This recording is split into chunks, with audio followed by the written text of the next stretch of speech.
All right. Peace. Thank you for sharing your info. I mean, your music. All rights reserved. All rights reserved. This is the Tomeicko show.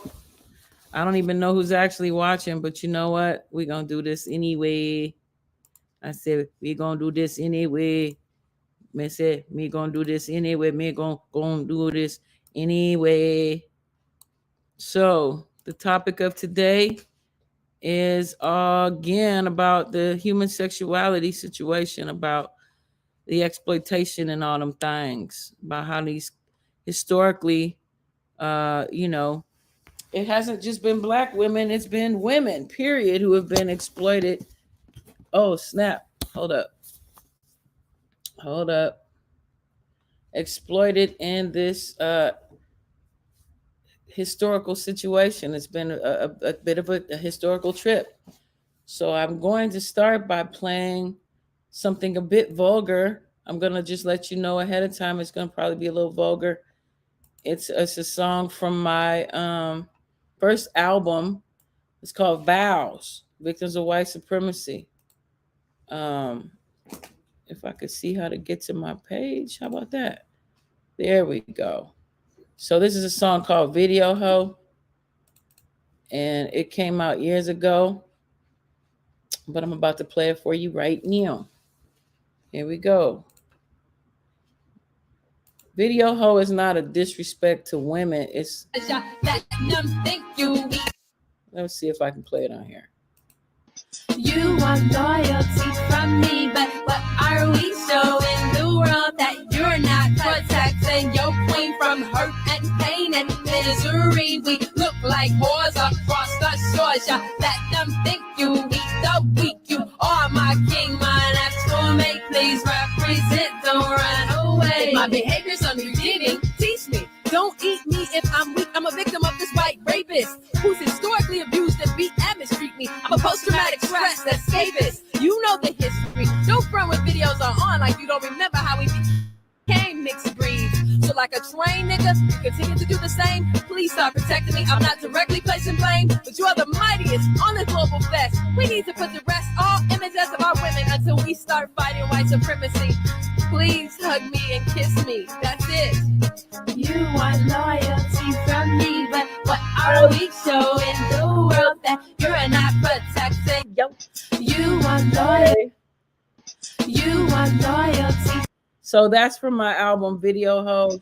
You want loyalty from me, but what are we showing the world that you're not protecting your queen from hurt and pain and misery? We look like whores across the shores. You let them think you weak, the weak. You are my king, my natural mate. Please represent, don't run away. If my behavior's unredeeming, teach me. Don't eat me if I'm weak. I'm a victim of this white rapist who's historically abused and beat and mistreat me. I'm a post-traumatic stress escapist.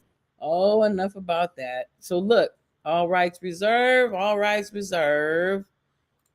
So there's been a lot of talk. What up, Tyrone Church? D Lovely. What up, D Lovely? I'm just getting it started. So this is supposed to be kind of fun. This is an open panel as well. You are welcome to join in the fun. I'm going to put the link in the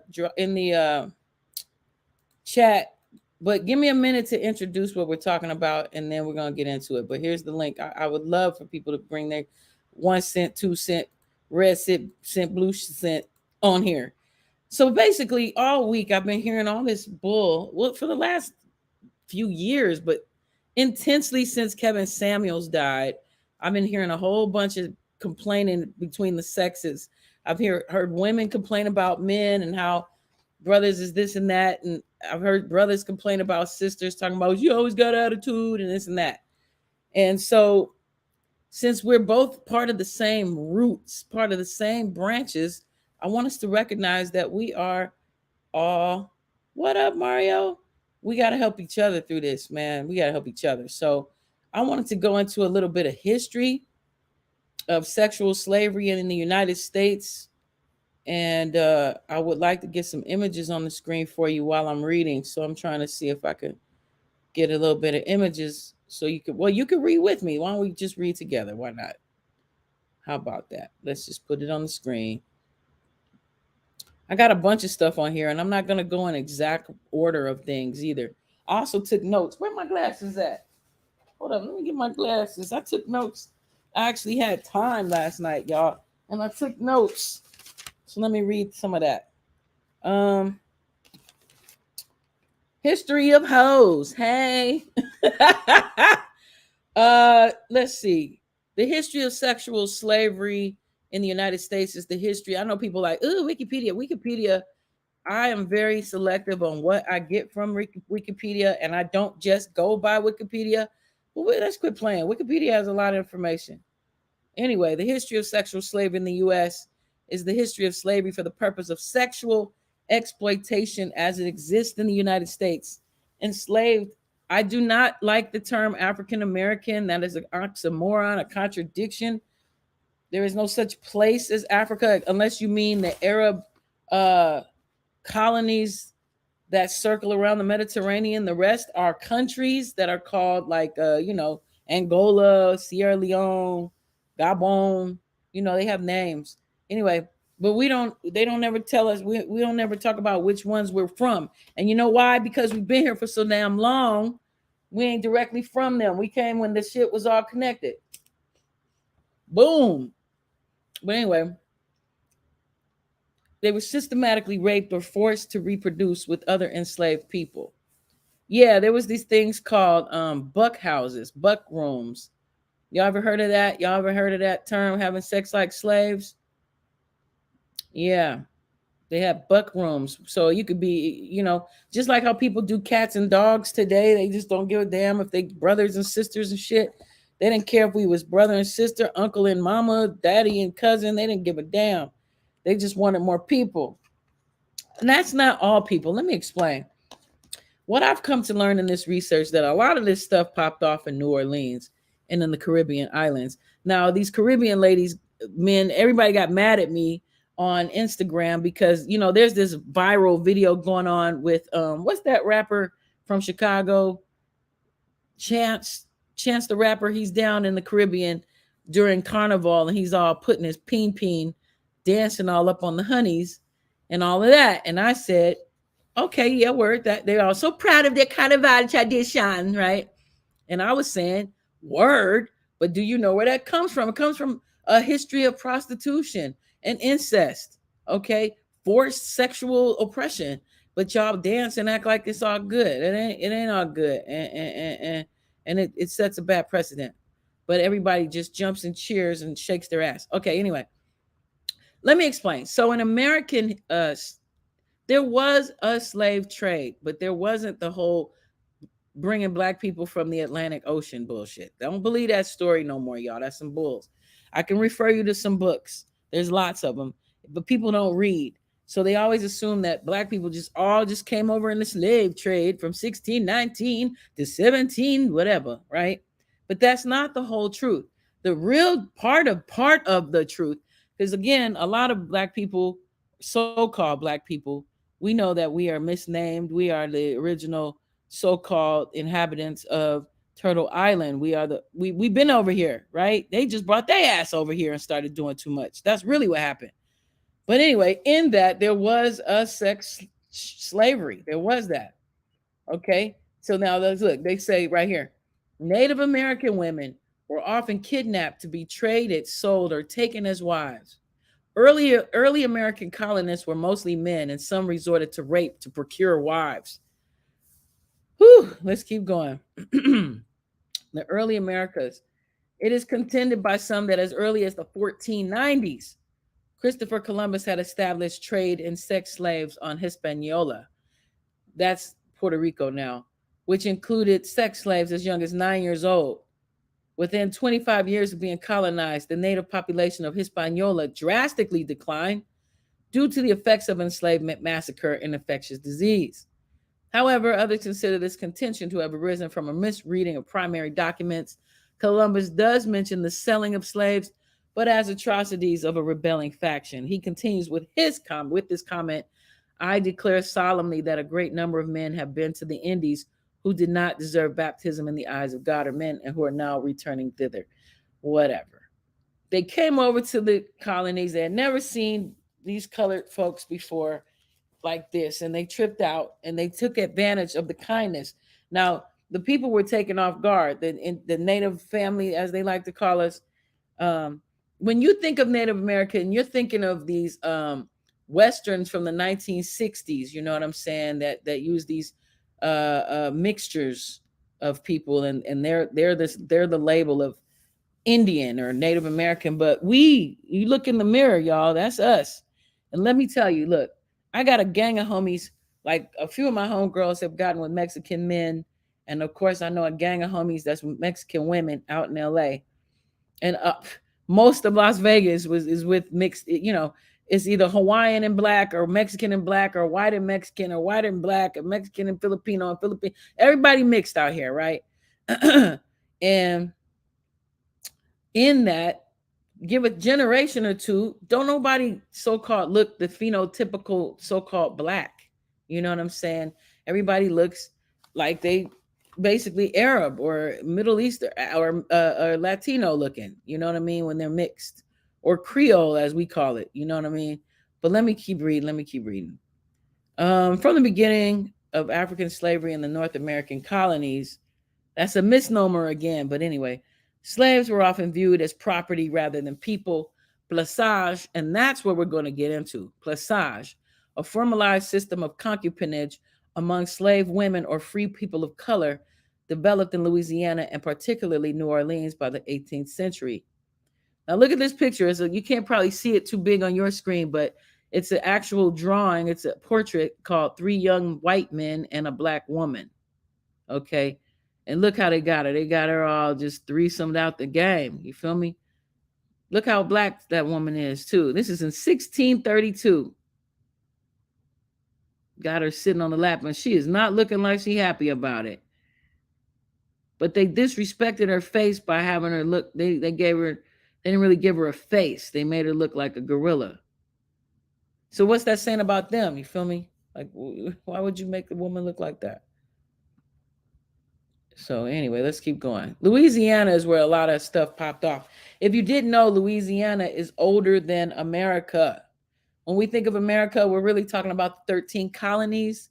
But aside from those 13 colonies, y'all, think. The whole rest of America, so-called, that land space that we now call America, had people on it.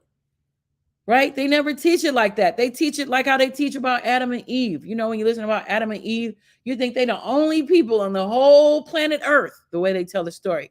And then they go and have what? Cain and Abel. And then, who kills who? I forget who. Cain kills Abel. And then Cain goes running off and he has a wife in a whole nother town. And then church then will never explain that. When you be like, Pastor Chicken Hawk, how do you explain that Cain left or Abel, one of them left? And then they had a wife in a whole nother town. How do you explain that when Adam and Eve were supposed to be the only two? Well, they're the only two of those type of beings, okay? But they never explain it like that. So just like they don't ever explain in public school the fact that the 13 colonies was just that, the penal colony for the British prisoner.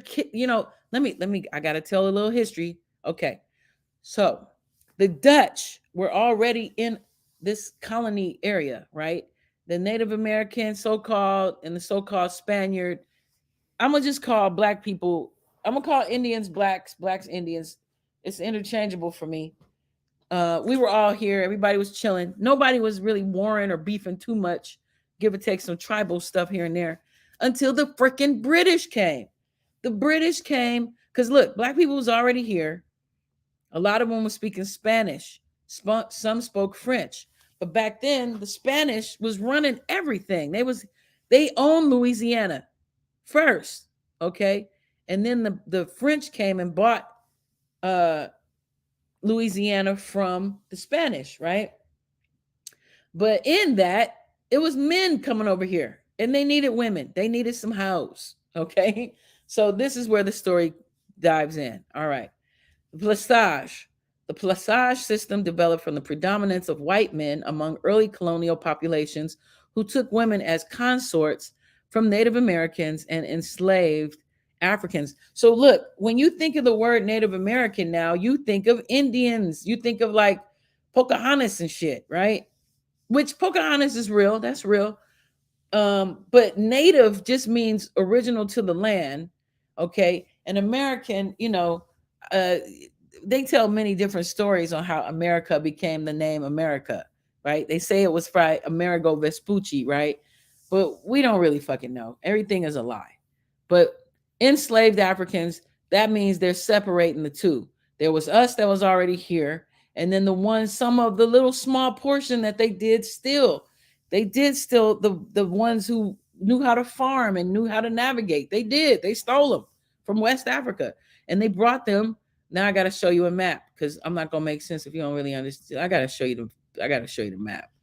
Let me show you this map of Africa and America. Let's just do the Atlantic. They call it the Atlantic slave trade, but again, that's again a misnomer. Let's go. Here we go. It's the Atlantic people trade. You feel me? It wasn't no slaves cracking. They stole humans. But let's get into that. Let me show this map for y'all right quick. All right, here we go. Let's try this right here. Here we go. Why am I showing all this? Because it's all relative, man. It's okay. I don't want to take a tour. Okay, here we go. Oh God, skip for now. Here we go. I don't know. Let me see if this looks big on your. Can we make this bigger? Let's make this bigger. All right. Let's see how it look on y'all end. Let me see. Okay. It's not making it bigger. Let's make it bigger. Here we go. All right. Let's see. Can y'all see that? Yeah. Let's move that. All right. So I got to go here because there's no explaining twerking. There's no explaining this exploitation that keeps going down. There's no explaining our mental hypnotism. We're all hypnotized. We're all, not all of us, but quite a lot of us are feeding into the decadence and the immoral and unethical behaviors that are causing us to stay at the bottom right now. Okay. So for us to understand certain things, I'd like to explain where the originations of the machinations, derivations come from nations. Okay. So just roll with me. I promise I'll put it all together and it'll make sense. Hopefully it's making sense to a lot of us already, but if it doesn't, I promise I'll explain it even more. All right. So here's the so-called continent of Africa. Do you see this little arrow? I hope the arrow is showing. So they're making it like, let's look at the blue line, right? The blue line is the one that they say they brought Africans from, let's say Angola, Central West Africa. That's Ghana, that's Nigeria, that's Benin, that's Senegal, that's Rwanda, as they call it now. That was Angola back in the day. All right, so those small portions of people, they did come to Virginia. They were dropped off in Virginia, Philadelphia, New York, and Boston. Also, they brought some enslaved people, mostly though, to the Jamaican Caribbean islands. You see down here where it says Caribbean islands? That's where 96% of the Black people who were put in slavery went. Okay, they went to, look at that pink. You see that pink right there? It says slaves. Yeah, that's where they went. That's where they went. You don't see no arrows coming from Africa directly to. Yeah, now I see it. It don't. Look at that. There's no. The only slaves that came was from the islands. Damn! I never even noticed that shit before. Hold up. Who ride with me? Who ride with me? Hold up. Hey, press 1 in the chat if y'all see what I'm talking about.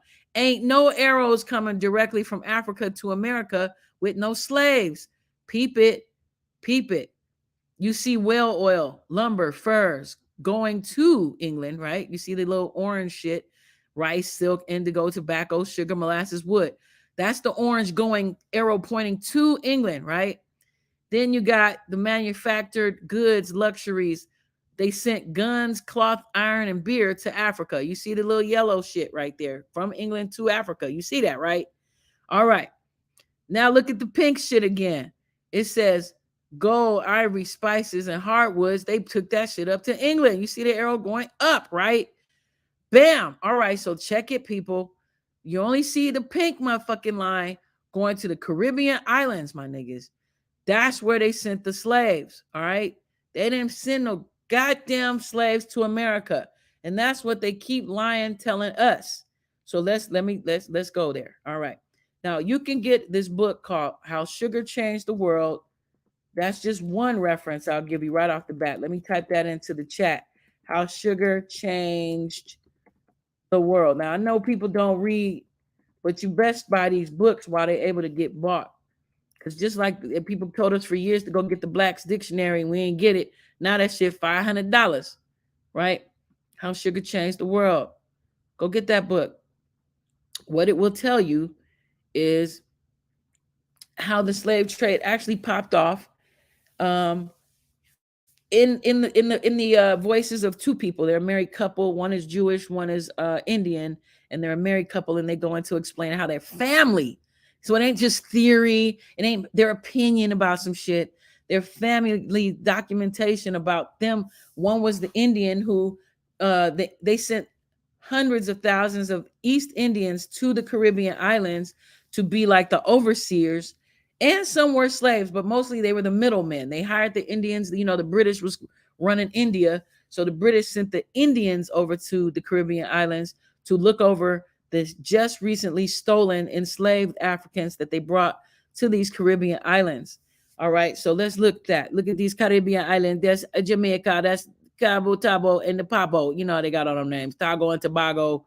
You know, I'm Dominican. They so proud to be Dominican. Okay, Haiti, Puerto Rico, all of that was where they sent the Africans, not the slaves. They were Africans. Okay, but we ain't even gonna say they're Africans because they wasn't Africans.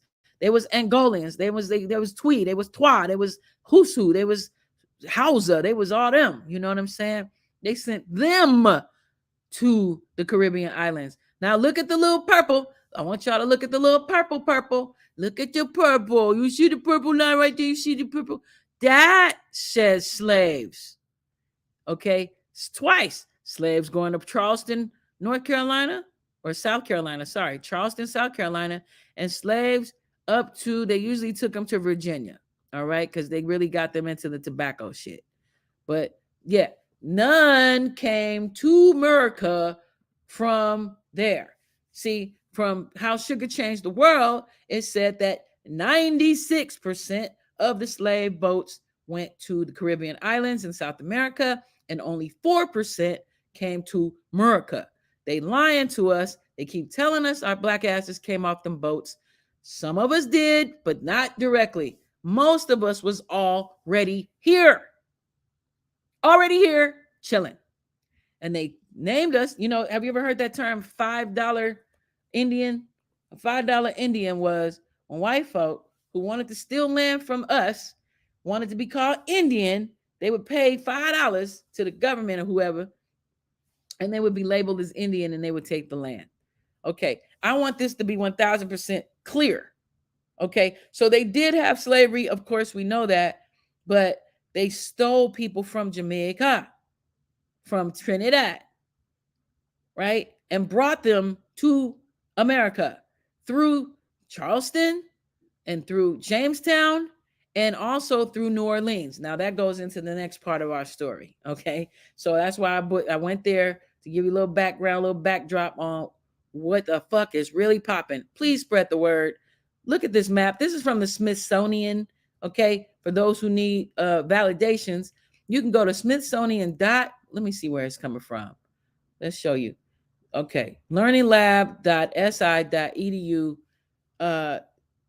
Yeah, we ain't from there, y'all. We ain't from that. Now, some of us might be mixed with Africans who they stole from the slave trade. You know what I'm saying? But the people who are the natural inhabitants from this land is the black people that's been here that they call us black, but we're not black. We're Native American, Indian, whatever you want to call us. We need a new name, y'all. I can't take it. But let's keep moving. Let's keep studying. So where am I going with that? Okay. So now we move on. So since we got clear on the fact that a lot of people came through the port of New Orleans, let's get into that. Let's get into that. History of, here we go. Let's go back. History of sexual slavery in the United States. All right, now, we are, when they say Native American women, that's us. That's the black women. But you know, when niggas start fucking with other people from other fucking colors and shit, sometimes, you know, we don't look original. Like, you know, we look mixed. Like most people look after they, you know, when you have a kid with a person, you know what I'm talking about. Do I got to show you pictures? I'll show you pictures. But let's go. Let's keep going. I'm on the second. Okay, the Placage system. Had y'all heard of the Placage? Anybody ever heard of Placage system? Why am I mentioning the Placage system? We're going to get into that. What is that? Have anybody ever heard of that?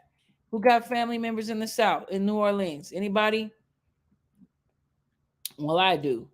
Okay. So, it's a long story short. The Placage system was when rich white men would come over to New Orleans and they didn't bring wives. Okay. And okay, let me just read the shit. The Placage system developed from the predominance of white men among early colonial populations who took women as consorts from Native Americans and enslaved Africans. In this period, there was a shortage of European women as the colonies were dominated in the early day by male explorers and colonists. Given the harsh conditions of Louisiana, persuading women to follow the men was not easy. France sent females convicted along with their debtor husbands, and in 1719 deported 209 women felons who were, quote, who were of a character to be sent to the French settlement. So basically, they would scoop up hoes off the streets of France and send them to New Orleans to be prostitutes. So if you was a criminal, a woman criminal in France, they would just take you off the street and make you basically a sex trade. They was the original traffickers, basically, y'all. They would trade the women, bring them to New Orleans for the men to hump on when they came over, when they was, you know, coming over here to make their money. So let's keep going. Marriage between, okay, over time, it also imported African female slaves. Okay. Wait, hold up. I skipped something. Hold up. Through warfare and raids, Native American women were often captured to be traded, sold, or taken as wives. At first, the colony generally imported male Africans to use as slave labor because of the heavy work of clearing to develop plantations. Over time, it also imported African female slaves. Marriage between the races was forbidden according to the Code Noir of the 18th century, but interracial sex continued. Duh. The upper class European men during this period often did not marry until their late 20s or early 30s. Premarital sex with an intended white bride, especially if she was of high rank, was not permitted socially. White male colonists, often the younger sons of noblemen, military men, and planters who needed to accumulate some wealth before they could marry, took women of color as consorts before marriage. Merchants and administrators also followed this practice if they were wealthy enough. All right, so after the enslaved people were emancipated, meaning after they freed the slaves, many states passed anti-miscegenation laws. Do you know what that is, y'all? Anti-miscegenation. That means you can't marry nobody outside of your race. All right, they didn't want that, so they passed the law saying you couldn't do that. All right, which prohibited interracial marriage between whites and non-whites. But this did not stop some white men from taking sexual advantage of black women by using their social positions under the Jim Crow system and white supremacy, or in other parts of the country by ordinary power and wealth dynamics. So even the Chinese did it. Look at this. Chinese Tonka females were sold from Guangzhou to work as prostitutes for the overseas Chinese male community in the United States. You know, during the California gold rush in the late 1840s, Chinese merchants transported thousands of young Chinese girls, including babies, from China to the United States and sold them into sexual slavery within the red light district of San Francisco. Girls could be bought for as cheap as $40 in Guangzhou and sold for $400 in the US. Many of these girls were forced into opium addiction and lived their entire lives as prostitutes. Anglo-American doctors claim that opium smoking led to increased involvement in prostitution by young white women and to genetic contamination via miscegenation by Chinese men.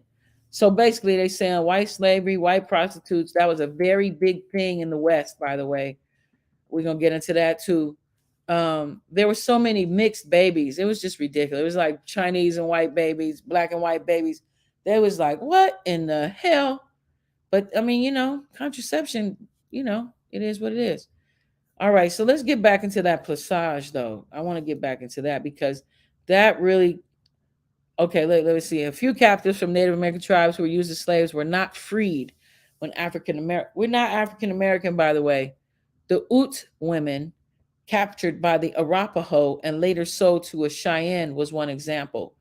Used as a prostitute for sale to American soldiers at cantonment in the Indian Territory, she lived in slavery until about 1880 when she died of a hemorrhage resulting from excessive sexual intercourse.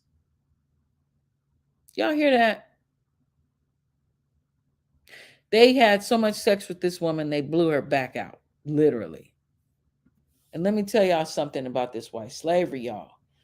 It was just cracking everywhere. Let me tell you, first of all, if you didn't know, in the Jamaican islands, they sent, okay, this, the British don't like the Irish. Well, they used to, not, I don't know how they are today, but the British never liked the Irish people. So the Irish going through this hunger situation back in the 1700s. Do you know this one? Let me look that up. Let me look that up so y'all can see what I'm talking about. Irish sent to Jamaica. Welcome to Jamrock. You ever notice how a lot of Jamaicans have Irish last names? Have you ever noticed that? Like Peter Tosh is Peter McIntosh. Did you know Bob Marley's dad was, well, he was, I mean, that's years later and stuff, but I'm just saying.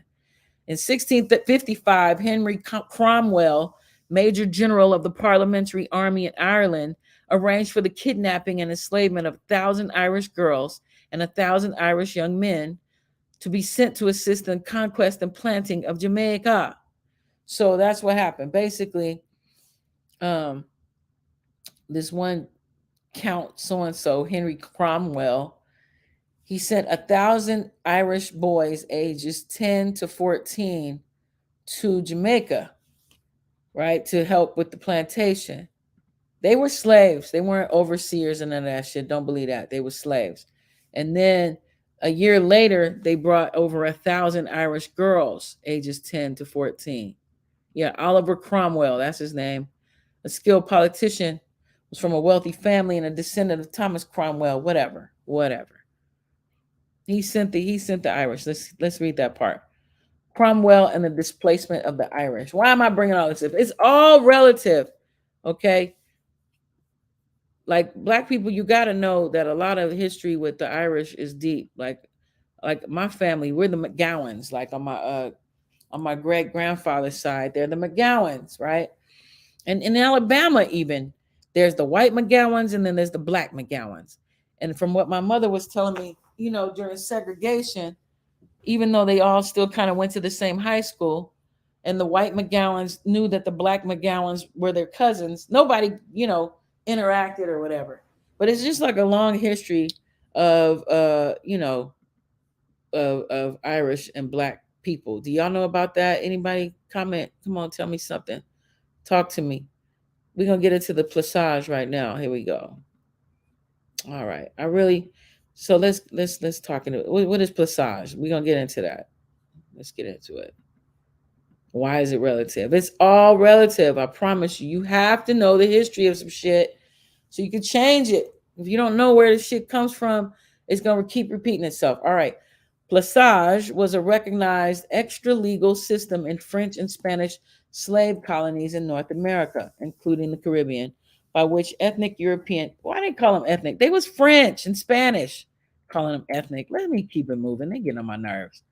All right, so basically, what was it? All right, let me read what they say it was. I can break it down, but let me just. The term comes from the French placer, meaning to place with. The women were not legally recognized as wives, but were known as placés, right? A placeholder, right? Their relationships were recognized among the free people of color as marriage de la main gauche, or left-handed marriages. They became you hear that? It was institutionalized. They were institutionalized with contracts or negotiations that settled property on the woman and her children, and in some cases gave them freedom if they were enslaved. The system flourished throughout the French and Spanish colonial periods, reaching its zenith during the latter between 1769 and 1803. It was widely practiced in New Orleans, where planter society had created enough wealth to support the system. It also took place in the Latin influenced cities of Natchez and Biloxi, Mississippi, Mobile, Alabama, St. Augustine, and Pensacola, Florida, as well as St. Domingue, now known as the Republic of Haiti. Passage became associated with New Orleans as part of its cosmopolitan society. Now, we're also going to talk about these quadroon and octoroon balls. Have y'all heard about that? Those were big parties. Yeah, right. They were big parties where they would have all these mixed chicks. They'd be like the Mariah Careys, the Halle Berrys, and even like the who was them chicks that was passing. Let me show you some of these old white ladies that probably would have been like what's her name? Uh Dinah Shore. Dinah Shore. I don't know if y'all old enough to remember who the hell Dinah Shore was, but she was this very popular artist throughout the 40s, 50s, and 60s. She's an octoroon. But in Hollywood, they let her pass for white. Y'all see her? Y'all heard of her, right? Dinah Shore. Let me know. Come on, give me shout out. Do something. Let me know you're right there. You see who I'm talking about. This is Dinah Shore. This is like my grandmother, my mother's generation of people. But people always used to say Dinah Shore is black. Dinah Shore is black. And they had those crazy rules about what black meant. They had terms like quadroon and octoroon, right?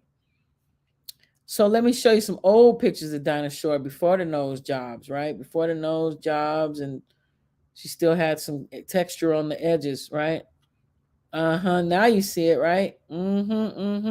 Yeah, way back in the day, Dinah Shore. Then she got a couple of nose jobs and kept her hair blonde, honey. Oh yes, you would never know. You would never know. And there's a few others. Okay, I don't know how old y'all are out in the audience, but okay. Do you remember this show?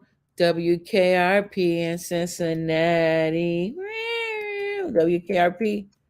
WKRP was a TV show that came on in the 1970s, early 80s. And you remember this lovely lady, right?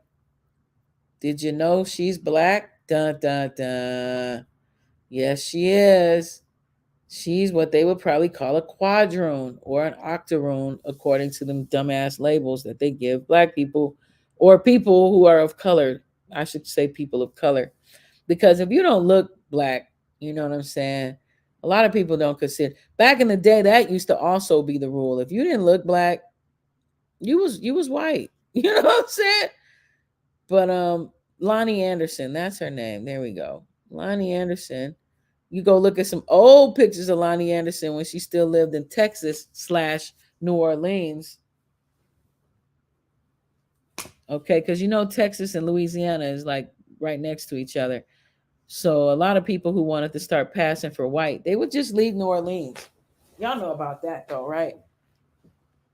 Let me see if I can find some old pictures. I did a podcast on Lonnie on people who were passing in the film and TV industry quite a while ago on my Instagram. If you ever go to Tomeicko show, I did a thing on that like 2 years ago. But let me see if I can find some old pictures. Let me see old pictures of Lonnie Anderson.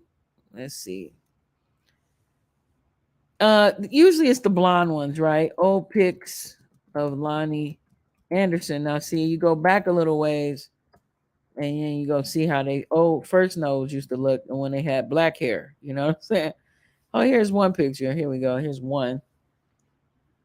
You can kind of see it. Maybe right there, you see it a little bit. Y'all see that picture?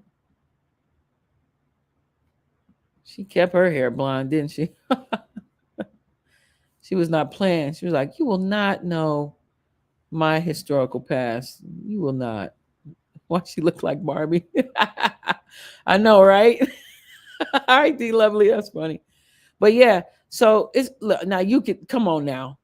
She looking like my auntie right there. You could tell in that picture, right? You could tell Lonnie Anderson was a colored woman at one point. But what they do is they do the bleaching creams. They wear the white paint makeup, Max Factor. I think one actress talked about that Max Factor was a famous makeup artist, and he created a line of makeup specifically for people who wanted to pass to make them whiter. So that's what a lot of women did. A lot of women who wanted to pass for uh, white in the film industry or television industry, they would use this certain color of Max Factor makeup. And then of course they got the nose job, and then they kept the hair blonde, child. They kept the hair blonde. And that's her. And then you heard the other one. What's her name? What is that lady's name? Yeah, she talks like this and she's like 90 years old. What is her name? Oh my God. I can't think of her name right now. Can't think of her, but when it comes to me, I'll get it. Um, but why am I bringing that up? Because all of it's important when it deals with the sexuality and the fucking psychosis we can't seem to get out of. It's coming. It's coming. I promise. People are obsessed with people who are mixed. People tend to put mixed people on the screen and have them represent as if they're black. Whereas, I don't mind that personally, but now, a lot of black, well, excuse me, people of color mixed, they tend to not want to be called black. You know what I'm saying? They be on some, I'm mixed. Oh no, what's that? I'm biracial. That's the phrase. They brought that shit around in the 90s. I'm biracial. All right. I wouldn't mind, but keep that same motherfucking energy when y'all play us in the music videos and when y'all rapping and when y'all, do, claiming black culturally. Cardi B is a very good example. Now, to me, Cardi B is black, period. Okay. But I know some sisters be hardcore with that shit. They be like, she is not black. And I'm like, she from Dominican, bitch, she black. Because all of them is black. They just mixed, you know what I mean? They just mixed. But and I don't and even black is a misnomer. We shouldn't be called black. We really need to come up with a new name for ourselves. I don't like foundational black American. That shit ain't rocking for me. That sound like a goddamn bank. Welcome to foundational black American. I don't think that sound hip and cool. We've always been hip and cool. But Cardi B, here we go. It's not about her. But here's a prime example of where I'm going if I could get there fast enough. Okay, Caribbean people, and I pissed a lot of island people off yesterday, but I'm not trying to piss y'all off. But y'all think y'all ain't us anyway, and y'all ain't us. So now keep that same energy. But let's keep going. Remember, the boats got dropped off over there from the continent. Okay. And a lot of them are mixed with Spanish and Arab. But the rest of us here, us black people that's over here, that's been over here, we've been over here for thousands of years. Okay. And we didn't come over here on those slave ships, homie. Now, let me try to find that history for you right quick so y'all can go spread that word right quick. So I got this book today. It's called The Omex. Y'all heard of the Omex? Omex. Yeah. Let's see if I can find the thing on that. All right. So, who said that? Man, let's see. Man, if we are foundational, where's the Monty? Now look, D Lovely. This is what we really gonna find out. This is where I was going with that. So these people that's gonna be call themselves white though, they're gonna be trying to claim that motherfucking money, and they're gonna be like, my great grandmother was black, was African, and they wouldn't be lying. It would be the truth. So do they deserve reparations? That's a trick question. Do they deserve reparations? They white, so-called. They are in the institution of the system that we are currently in. They are called white, but their great race was white. It was black, so-called.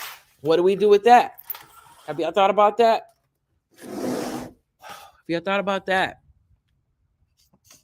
Did y'all see that show? What's that show with the motherfucker that be looking up your family tree? You know who I'm talking about? I like that show. But on that show, dude, Ben Affleck went on there. I told y'all about this the other day. Girl, men, Ben Affleck found out his great whatever was black, was slaves, yo. He was bugging.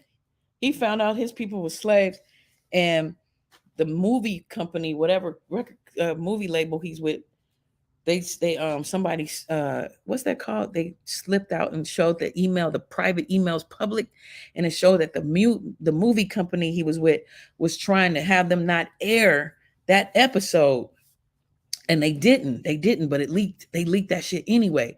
So Ben Affleck, great, you know what I'm saying? It was black.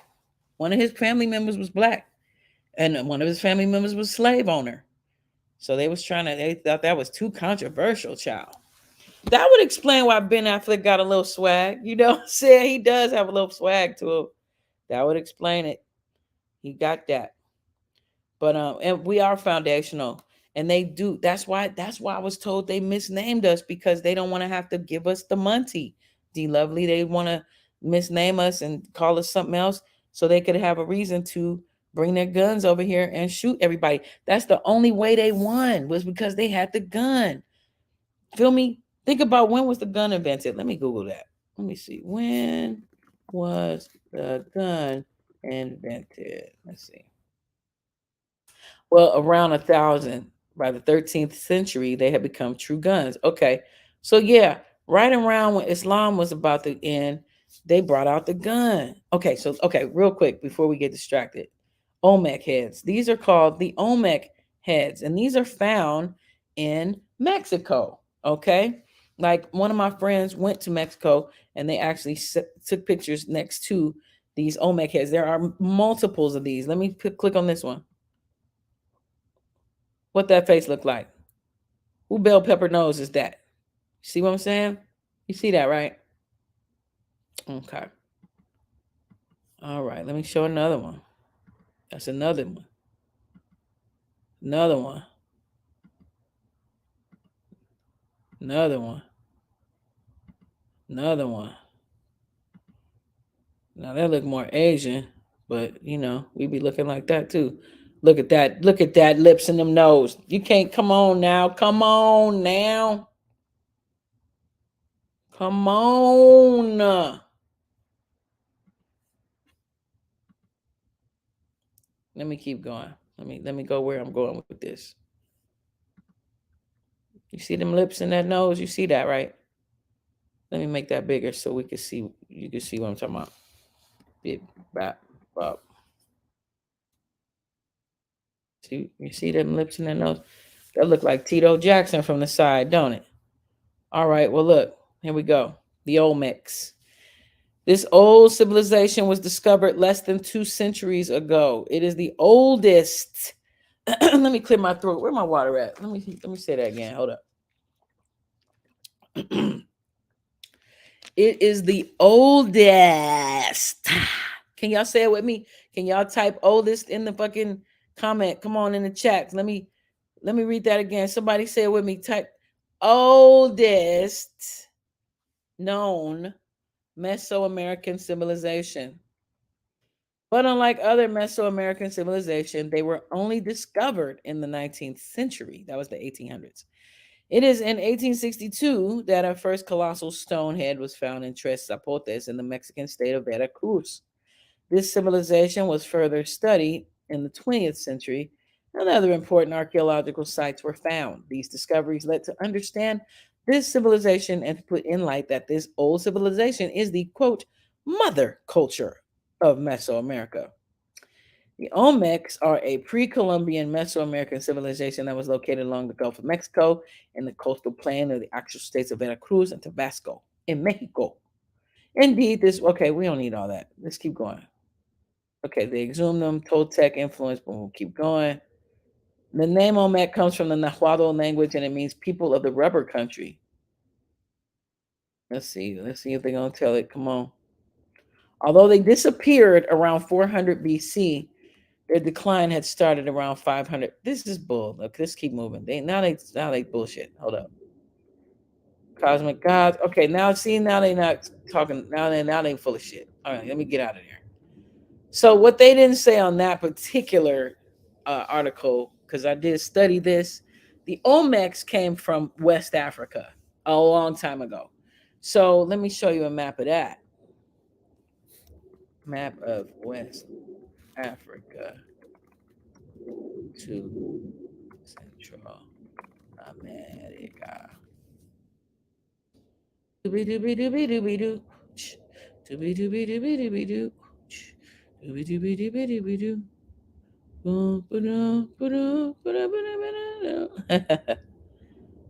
Okay, I'm trying to. They gave me the wrong map. Hold on, let me type it in better. Map of West Africa to Central America. Well, let's just do a map of West Africa to North America or America. Let's see what happens.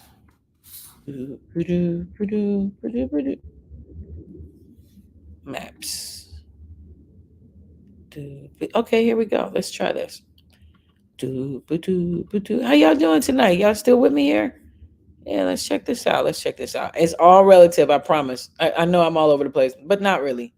Pay attention, and you'll see I'm not all over the place. All right, so here's Africa right here. Boom, right? Let me make it smaller. Hold up. So right here, I hope you guys can see my arrow. Let me see if y'all can see. Can y'all tell me if you can see what okay, let me just keep going. All right, so here we go. So this is West Africa, Gabon, Angola, Namibia, Nigeria, Ghana. I'm glad my professor, I took a lot of Black history classes and Black studies at Cal State Long Beach. And, Dr. Sensalo was not playing. He made us memorize the whole continent of Africa. Like we had to know where every country was. And even though it's been quite a while, I'm still very familiar for the most part where everything is. Mozambique, Tanzania, Zambia, Madagascar, Botswana. Okay. So people came from this particular area. You see where it says Gulf of Guinea. Remember, what's the name? Not Chick Fiddler said, "You Guinea man, you the Guinea man." That's what he was talking about over here. All right. So quite a lot of people came from. Anybody, what y'all doing? Y'all ain't what? Y'all are y'all with me? What's going on? Y'all not gonna hit me up in the chat for real? Okay. A lot of people came from this area called Ghana. And can you see how this was here? Does it look like it was a piece of a puzzle? Look at that. You could just tell it shook and shimmied over there. You could see that, right? You see that, right? So nobody had to go super far. It was already smushed together.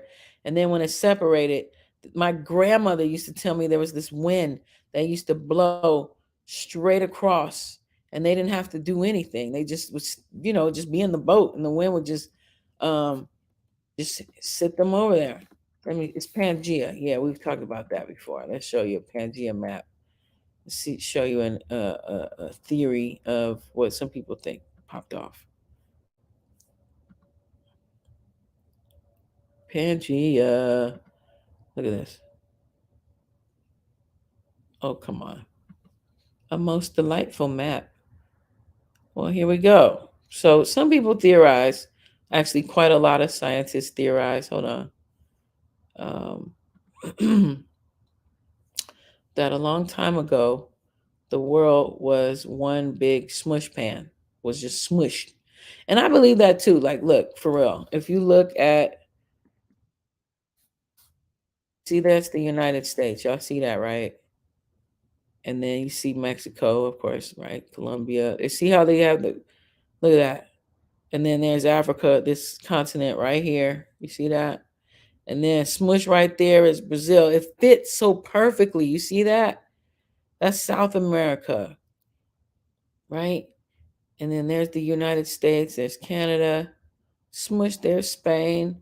And then there's Europe and Russia and all that. So had you guys heard this before? It looks like it makes sense, right? They look like broken pieces of a puzzle, don't they? Back to this. All right. So can you see that? Can you see that a little more now? The pieces of the puzzle.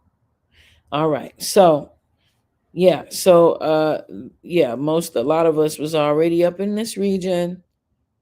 Okay, chilling, minding our own business. Now, the Aztec, when I looked up about the Aztec a couple days ago, it says that the Aztecas mostly came from this region. I don't know if you can see that, but that's like California, Oregon, Nevada, all this area. And then they kind of, traveled on down to Mexico and eventually made it down there. But they wasn't like from there. Okay. And really they came from like Asia, if you really want to get really, specific. They came walking across from through Canada. That's why a lot of them came from, look like they look in Alaska right up here. They look Indian, right? They look, we're using Indian, the general term that we all use today. Okay. But so you see there's Alaska right here, right? You see that?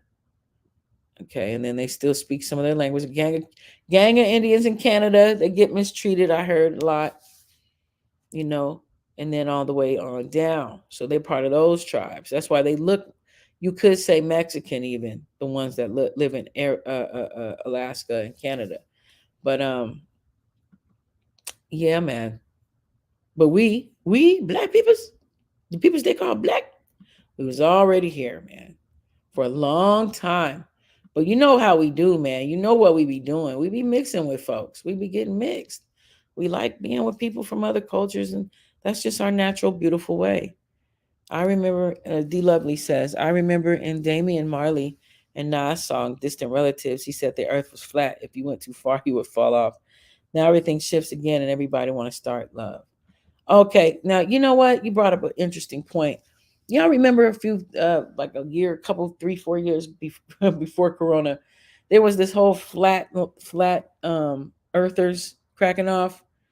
Now, if one would put, because we all only know pieces of a puzzle, right? We all know, nobody knows. We wasn't there, right? But if their theory was something similar to like this Pangea thing, and if you go from one part to this part, that would explain why the people think that the world was flat at one point, right? Because when we look at maps from back in the day, they don't look exactly the same as they do today. And what they told us was that they didn't have enough information. You know what I mean? Like they didn't travel enough to know. But now that I understand that some of these theories about Pangea, it's possible that people did travel, and that's why Christopher Columbus probably thought he had to go travel all the way around Africa to get to China, because that's the way the maps were back then. Back in 1400s, the map was different than it is today, you know, and it looked like this. This is what it kind of looked like, to be honest. And we thought it was just like a half-ass drawing of Africa. Maybe we thought it was like what they thought Africa looked like at that time. But now I could consider that, even in our lifetime, the earth has shifted, right? Hasn't there been earthquakes and shit? Absolutely. So, I mean, who knows what the earth might look like, or how countries might be shaped in a few years. How is that connected? I promise you, I'm still getting there. I promise you. I just, I really like for people to have full understanding. And, some of the best books I've ever read always gave past or gave context to things. And yeah, we're talking about twerking. We're going to get to that and how and all that. But I need you to understand like the context of what prostitution was, what sexuality was, how women were looked at in those times, what men's status was like at that time. If you notice, they haven't mentioned black men. They've only mentioned white men. And by white, really, they're talking about at this time French and Spanish men. They really had two different families. They would have a white family and they would have a person of color family. And a lot of the people down there, I think they ended up calling those generations of mixed people Creole, right? Like my family is from Louisiana.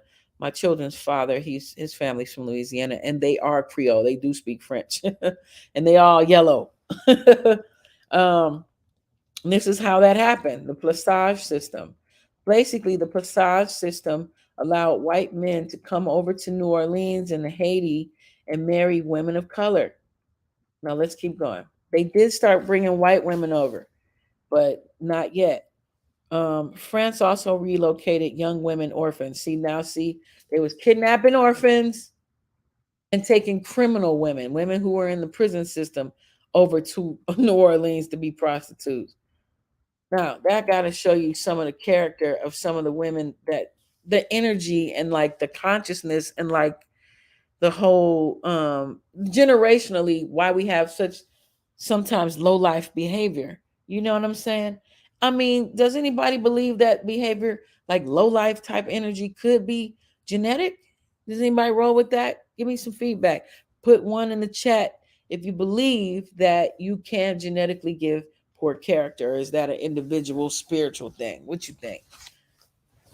What you think? Well, no, I believe it can be genetic, because haven't you ever heard that shit like, looking like Uncle Jimmy with his sneaky ass? You ain't never heard nothing like that. Well, I believe that you could, to a degree. I believe that some of this poor ass behavior comes from the type of quality of people. Um, what about the artist named Chronix? He's Jamaican. What about him, beautiful? Why do you mention Chronix? Tell me something. All right, but while you're telling me something, let me I'm gonna keep going on here. All right, so white male colonists, though we said that stuff. Okay, boom. During the period of French and Spanish rule, the gens de couleur came to constitute the third class in New Orleans and other former French cities between the white Creoles and the mass of black slaves. They had certain status and rights and often acquired education and property. Later, their descendants became leaders in New Orleans, holding political office in the city and state and becoming part of what developed as the I don't use that term, black middle class. All right. In 1788, 1,500 Creole women of color and black women were being maintained by white men. Certain customs had evolved. It was common for a wealthy married Creole to live primarily outside New Orleans on his plantation with his white family. He often kept a second address in the city to use for entertaining and socializing among the white elite. He had bought or built a house for his placé and their children. Remember, placé is the second wife. For, in America, they didn't want to promote multiple wives, so it's up top. Okay, all right, thank you, D Lovely. Remember, a placé is a placeholder. They wouldn't allow Frenchmen to bring their Islamic multiple wives business over here. Even to this day, like, some Spanish families, like my friend, when I was in high school, she was devastated because her mama had learned that their father had a whole second family, and they even have a name for it in Spanish. I can't think of it right now, but that comes from a distorted Islam. You know what I mean? Like, they really were having the multiple wives cracking, but they didn't want to push that over here in America for some reason. So they call them placé. But let's keep going. All right. Hey, anybody, how y'all doing tonight? I hope you find whatever I'm talking about interesting. I thought it was kind of interesting. I thought so. Let me get back there. Okay.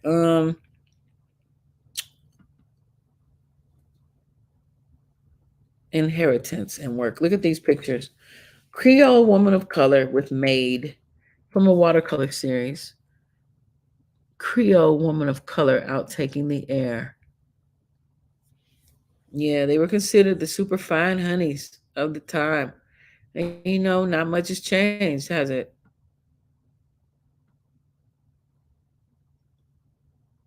They had the hair, they had the looks, right? They were Indian, black and white. But if you notice, the enslaved person is still like super dark, so called, right? And that's why a lot of sisters and brothers to this day have complexes with their skin. It comes from this bullshit. Okay? It comes from white folk picking and choosing over us, trying to, they used us. They used a lot of us, and a lot of us became mixed. And then the mixed ones became white, some of them, as they legally call it today. A print by Dupin after Jean-Antoine Watteau depicting comfort women embarking unwillingly for the Americas. Whether comfort women, casket girls, or aristocrats, French women were reluctant to migrate to the French colonies. So they would steal women off the motherfucking street, y'all. Okay. They would steal women off the street. They would steal children. They would steal criminals. They would take the criminal women out of the jails and put them on boats and send them to the French colonies. Now, French colonies was everywhere. They had French colonies in the islands, of course. And they had French colonies in New Orleans. And then they had French colonies in Africa. A lot of mixing started with the Greeks and the Egyptians. Yes, absolutely. You are 1000% correct. That's what I'm saying. So, this whole notion of mix, I mean, that's why the Greeks look like how they look, and the Turkish. If you ever look at the Turkish people, just Google Turkish people, people of Turkey images. They look Creole. Okay. They look exactly what we call Creole. The same type of look, same type of look. So, yeah, that whole mixed notion is bullshit. There's just different degrees of brown and white, and yellow shades and red based on genetics, based on where the sun is placed, based on where you are to the equator, based on your diet, based on all kinds of shit. You know what I mean? It ain't just one particular thing that makes you a different color. And some people were trying to keep their certain color. So they married their sister or their cousin or whatever to try to keep their skin. That's where that blue blood shit come from. You know what I mean? White folk, king and queen, all that monarchy shit. They cousins multiple times over. But they had to stop doing that because they started having mentally retarded, ugly looking kids. The Prince of Spain, I forget his name. Let me show y'all a picture of the Prince of Spain and King of Spain or whatever. He was deformed because I think his mama and daddy was motherfucking, they was close in age. Okay. They was like brother and sister or first cousins or some shit, but they kept doing that shit. So, they was like, you know what? We gotta stop. We gotta stop fucking our brothers and sisters and shit. Because they ugly. We getting ugly and we getting dumb. And so they stopped doing that. All right. So here's the image of he could they see, this is a cute picture of him, to be honest. Like he had such an underbite, he couldn't even chew. Like they tried to make him look cute in the picture. Okay, you could tell something was popping with his lips, even with the cleanup pictures. You see what I'm saying? Because they try to make him look kind of cool. Talking about Charles II, that's him. Charles II of Spain was so ugly that he frightened his own wife. Now, how you getting a wife though? Feel me? Look at this, honey. Something was popping off with that jawline. Okay. The Habsburg royal family were deformed due to inbreeding. It's like you just can't keep doing that. You just Habsburg royal family were deformed due to inbreeding. Now these people are Prince Charles and all of them's peoples. All right, they all them peoples. That's they peoples. All right, they all cousins. Prince Charles, whoever's the queen, princess, or duchess, any other countries, they're all cousins. Let's see, Queen of Saba of Ethiopia, own regions going into India. And so we have the untouchables in India. Would you like to elaborate on that? I'm going to drop the link for anybody who want to add on to my Black History lessons. Okay, if you think you could join the fun. I love it. So, but let me get to this next point before we get into that. All right, so let's keep going. Boom, bam. Hold up. Let me put something on the screen for y'all. How y'all doing? I hope this information is cool to you. Okay, so now the way things are clicked in here, I don't know how to put them in order. So I'm gonna just talk. We're gonna put it on the screen. We're gonna just talk about it. All right. So, and I did say I was emphasizing Black women, but women, period. Like white women really suffered too. They suffered badly. You know, suffer is a suffer. I'm not gonna be like comparing suffering. Having to have sex with people all day. And these motherfuckers was nasty. They didn't take no goddamn bath back then, but once a year or some shit. You know what I mean? Can you imagine them putting a nasty peen inside of you You know what I'm saying? Can you imagine? So these women had it rough too. They smiling, they looking a little happy right there, maybe, but and then they start doing this at little girl age. Like they started like 8, 9. Did y'all know the legal age of marriage in America in the 1830s, 40s was like 10 years old? Did you know that? Okay, look at this. They saw the soiled doves of the Wild West. Photos reveal the everyday lives of prostitutes in the brothels of the American frontier. Brothels flourished in the Old West as young men flooded the frontier in search of work, but not many women. They were often run away by savvy madams, many who started as prostitutes became rich and prominent. These photos show prostitutes inside bedrooms, mingling with customers or flashing their wares. Ooh, they're showing their legs, honey. You know, you didn't show your legs back then, child. Mm-hmm. They hot to death dresses, honey. Look at that. Two prostitutes pose in an elaborate room in a brothel in Miles, Montana, a town which district judge described as a lively little town of 1,000 inhabitants, but utterly demoralized and lawless. Woo! Prostitutes, or soiled doves, and sportant women, as they were commonly known, were a fixture in Western towns and cities.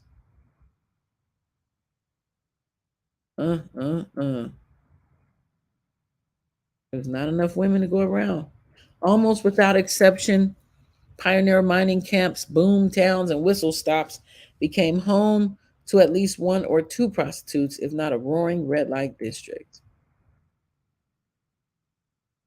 Had to get it off, had to get it off, had to get it off, had to get it off. So, this is some six of Dawson City's good time girl or prostitutes posing for a photograph in Dawson, Yukon. Now, let me show you what was popping in other parts of the world, country, whatever. Let's get into that. Let's share this tab. Let's share this tab. All right. Now you've heard of this lady, right? The Hottentot sister. Yeah, hit me up. Let me know. Hit a one in the chat if you heard of the Hottentot sister. All right. Let's see. This is an article, theconversation.com. How Sarah Bartman's hips went from a symbol of exploitation to a source of empowerment for Black women. Now, this is the sister they stole from South Africa. They had never seen a butt so big. So they literally stole her off the streets, brought her to Europe, and put her on display in a zoo. I read that she ended up dying, like, because, they didn't keep her clean. You know what I mean? They kept her like an animal and shit. Let's see. Her name was Sartyi Sarah Bartman. They said she was an international sensation of objectification. She was paraded around Europe where spectators jeered at her large buttocks. Look at that.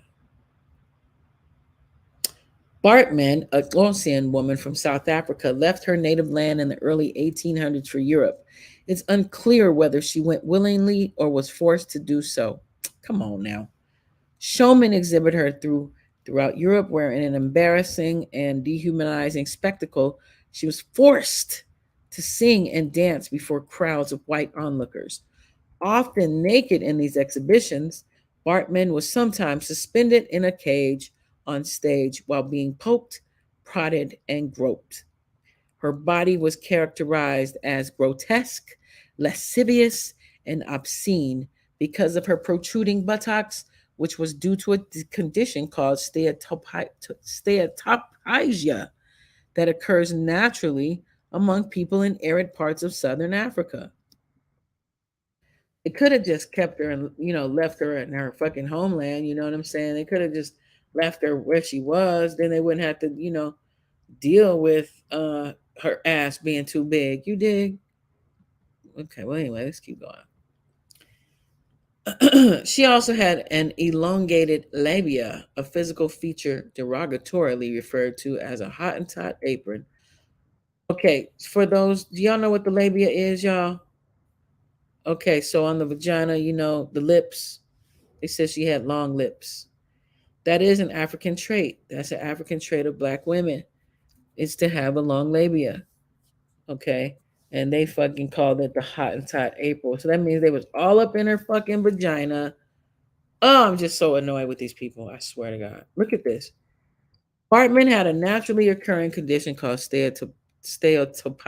I'm going to say it's that.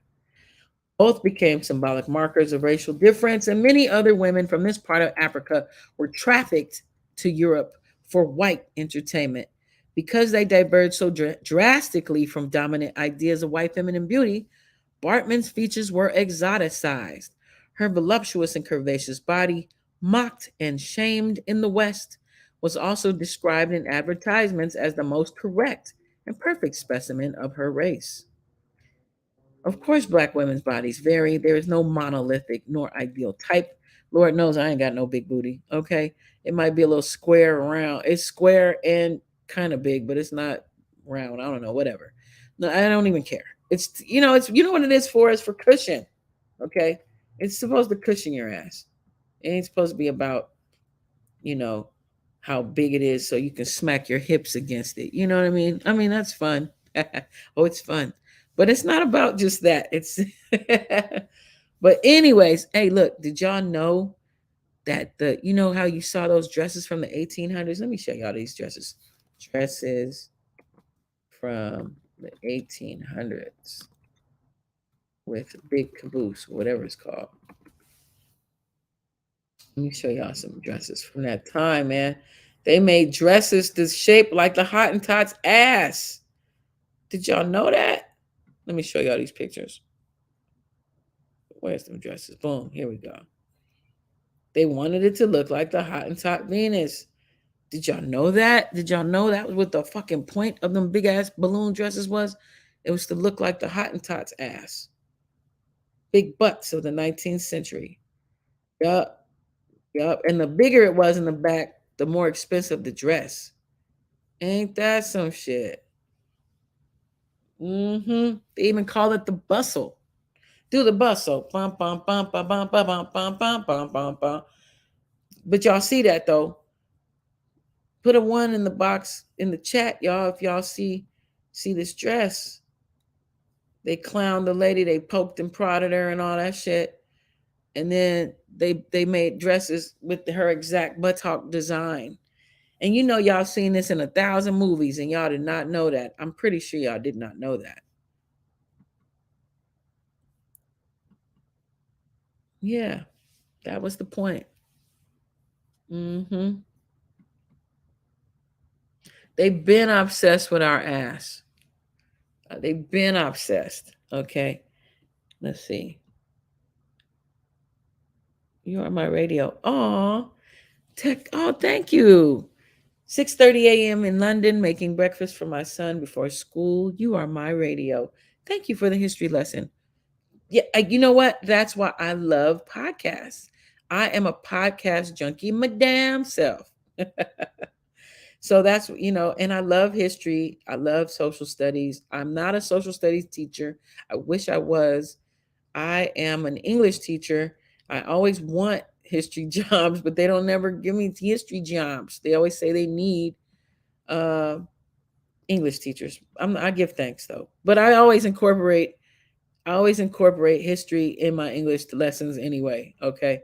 All right. Well, let's keep going. I'm getting to these points here. All right. So brothels. Here we go. So brothels of antebellum New Orleans. All right. So there was this really good book written by this researcher named Judith Keller Schaefer. She's a professor at Tulane University, and she wrote a book on the brothel history of antebellum New Orleans.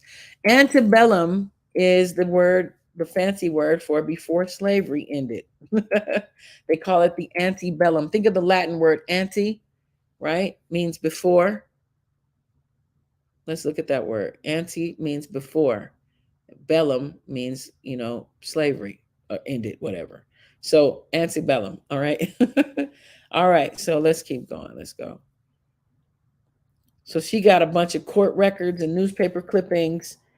It's called Brothels. She wrote something called Brothels, Depravity, and Abandoned Women, Illegal Sex in antebellum New Orleans. Many of these women were tough cookies. You know what? I need some water. I hope you don't mind if I take a water break real quick. Not a water. I gotta drink some water, man. I've been talking and reading a lot, and I love it. How do I open this water thing? How y'all doing today? I love that you hit me up from England. I'm so honored and thankful. I really appreciate that. I hope other folks listen to me in England. You know, they say a lot. Some folks are starting to really listen to me in Germany.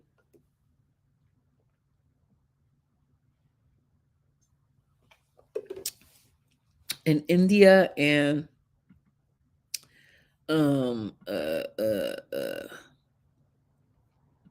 what? Where was it? Germany, Russia? Yeah. Okay, so here you go. Many of these women were tough cookies, says Schaefer. One prostitute, Bridget Fury, aka Delia Swift, had escaped from an Ohio penitentiary where she had been incarcerated for manslaughter. The governor of Ohio never tried to extradite her, so she stayed in New Orleans. So, okay, here we go. The records show that Swift, that's the prostitute, was arrested for stabbing a number of men during her career and finally was convicted of killing one of them. She was supposed to go to the penitentiary, but so was so popular among politicians that they got her pardoned after a year or two. And so it went. The city was just wild and wide open. And that's the main premise I get about New Orleans, y'all.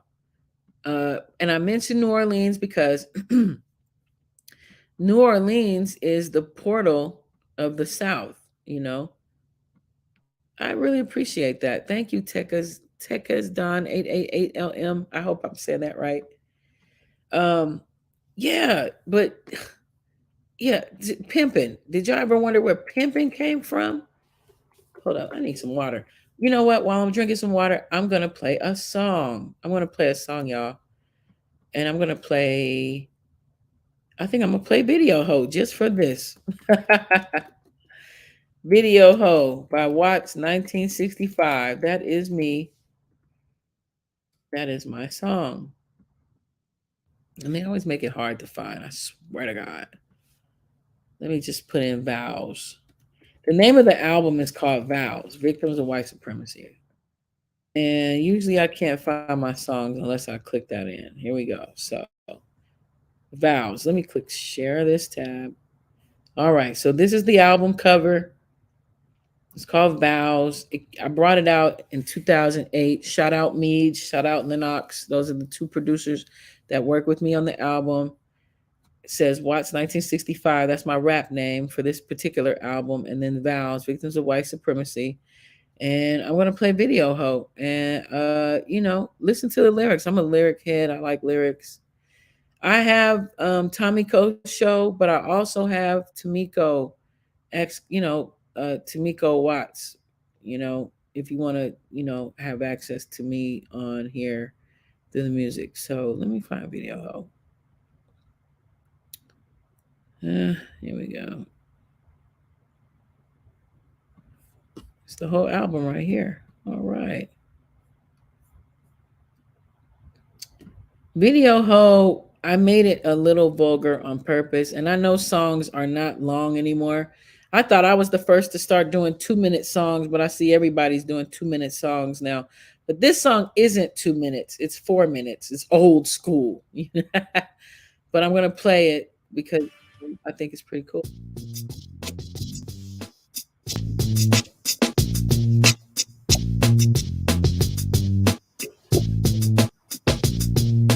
You want loyalty from me, but what are we showing the world? That you're not protecting your queen from hurt and pain and misery. We look like whores across the shores. You let them think you eat the weak. You are my king, my natural mate. Please represent, don't run away. Why would you slice up my pussy? That's exactly what you do when you molest my image. The place, the space, now in time shows you hate me so much. I must be treated like a slut. Carve up my heart, direct me toward consumerism. Call me a bitch, drive me toward delirium. Act like we separated, not of the same limbs. Deny yourself and the beauty of millenniums. You will regret later. You babies reflecting the path of come from a hater of self, of all.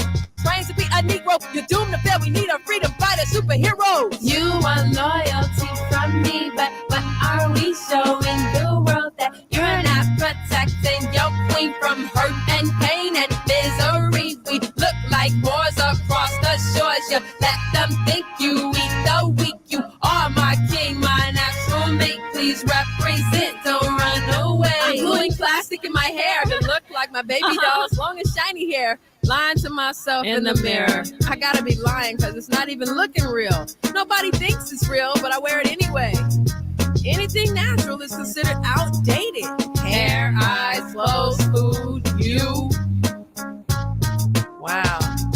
I have babies with you thinking that you'll stay, but you go away, run to another place, make the same mistake. I don't know how to communicate, to say that I love you. I just seem to yell, but it's coming from a loving place. We're having sex like slaves.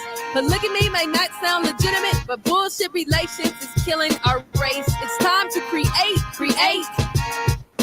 You want loyalty from me, but what are we showing the world? That you're not protecting your queen from hurt and pain and misery. We look like whores across the shores. You let them think you eat the weak. You are my king, my natural mate. Please represent, don't run away. My behavior's unredeeming. Teach me. Don't eat me if I'm weak. I'm a victim of this white rapist who's historically abused and beat and mistreat me. I'm a post-traumatic stress escapist. You know the history. Don't front when videos are on like you don't remember how we became mixed breeds. So like a trained nigga, you continue to do the same. Please start protecting me. I'm not directly placing blame, but you are the mightiest on this global fest. We need to put to rest all images of our women until we start fighting white supremacy. Please hug me and kiss me. That's it. You want loyalty from me, but what are we showing the world? That you're not protecting your queen from hurt and pain and misery. We look like whores across the shores. You let them think you eat the weak. You are my king, my natural mate. Please represent, don't run away. When the Dutch, German, and British traveled to the continent, they watched the sisters do their tribal dances. They felt guilty for fulfilling desires based on their backward religious philosophy. The African slave era exploited our sexuality, making bucks and witches of us and having us angry at each other for brothers not protecting us and sisters for fear of our men getting hunger shot. So they get the biggest kick when they see brothers bucking and cooning and sisters half naked doing our fertility dances to syncopated rhythms all the world over. Strangers are turned on by what were originally sacred dances. But in the context of what we live under right now, the dancers and women are being exploited, and the young brothers and sisters don't know what the dances mean, where they come from, or how we naturally, instinctively know how to do them. We need to teach our children the beauty of the booty dance and keep family dances, info, and gifts for our family only until...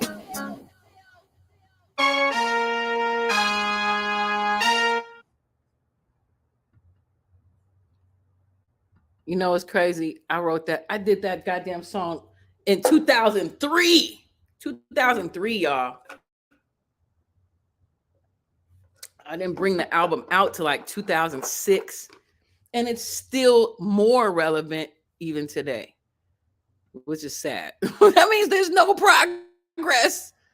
Thank you, sis. Thank you. I appreciate that. I think you, sis. I don't know. Okay, let's keep going on with the lessons. I got me some water. Let's keep going.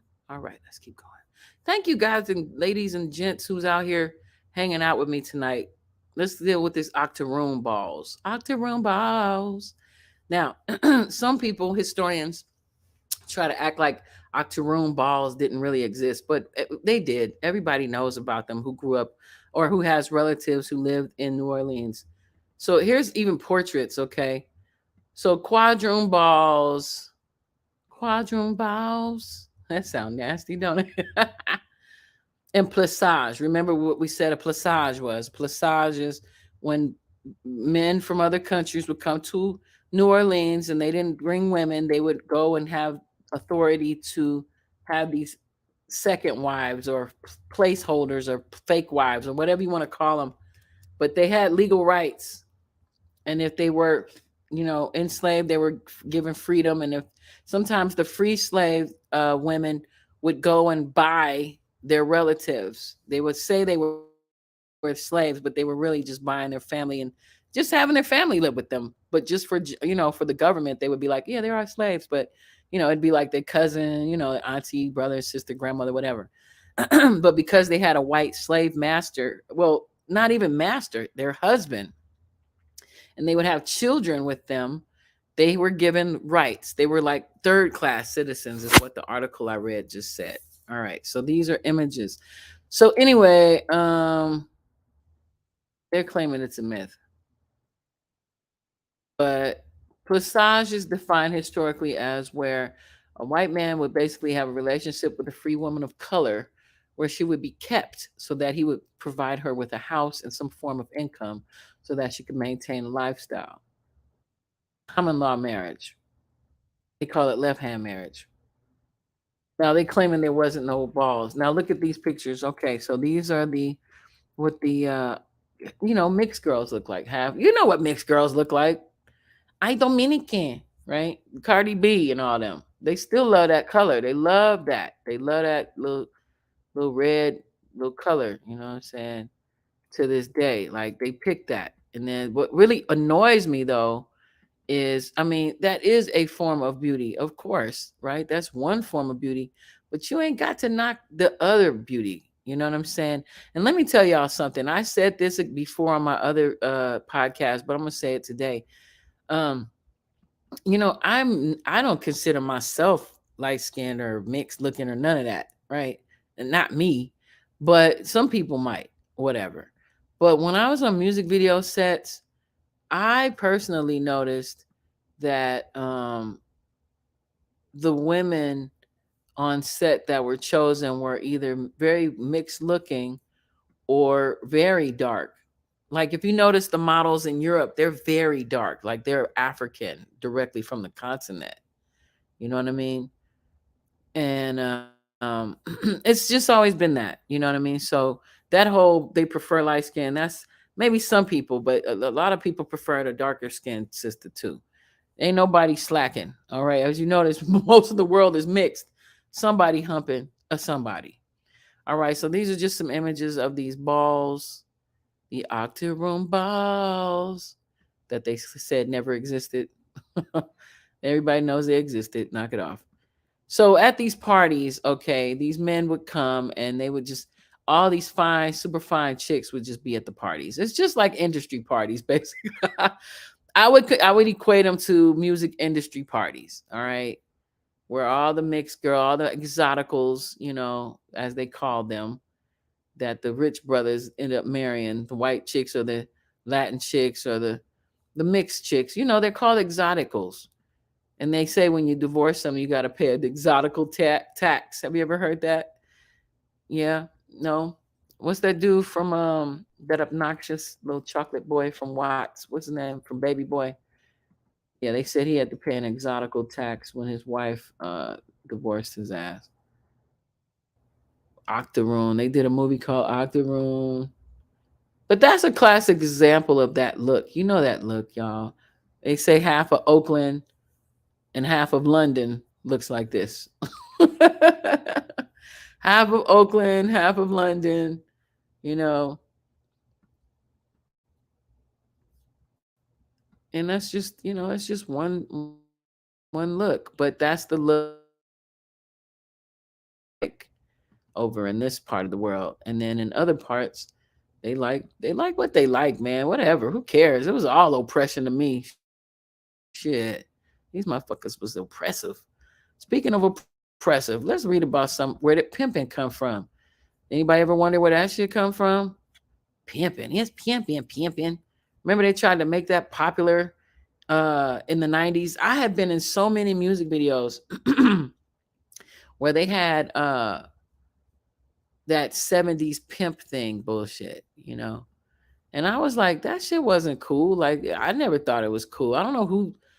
I always thought it was some older person who must have thought that 70s fashion and that whole pimping shit was cool because I always thought it was corny. It was the 90s. Why couldn't we be in 90s fashion? It was like somebody was trying to counter our medallions and our African clothes. You feel me? It damn near felt, should I say, purposely done. You know what I'm saying? To distract us from our consciousness. Because we was on some conscious shit in the early 90s. Our music was popping. And even if it wasn't just like on some blackety black, it was fun. It was, too legit to quit. Corny ass shit. We called it corny, but we all danced to it. Too legit to quit. Quit playing. Hey, we did. Okay. I want to rock right now. It was fun. You know what I'm saying? And if it wasn't fun, it was conscious. Right. Then the gangster shit popped off. And, East Coast gangster shit to me was still jazzier than West Coast gangster rap. West Coast gangster rap used a lot of funk. And at the time, I didn't really appreciate the funky worm like that. Dr. Dre put that shit in everything. And did Dr. DJ Quick too. And Battle Cat. They was like the funky worm kings, okay? And I like that sound, but I wasn't really feeling it. Like, it was just overdone. You know what I'm saying? Do y'all know what I'm talking about? That funky worm? Anyway, it was a lot. And I liked it, but it was just a lot.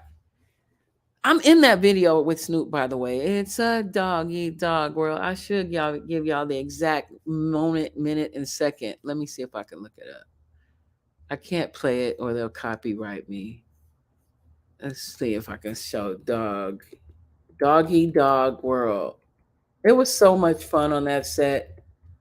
But they were so cheap. They didn't want to feed us right. Somebody brought a huge ass pot of spaghetti. I just thought that was tacky as hell.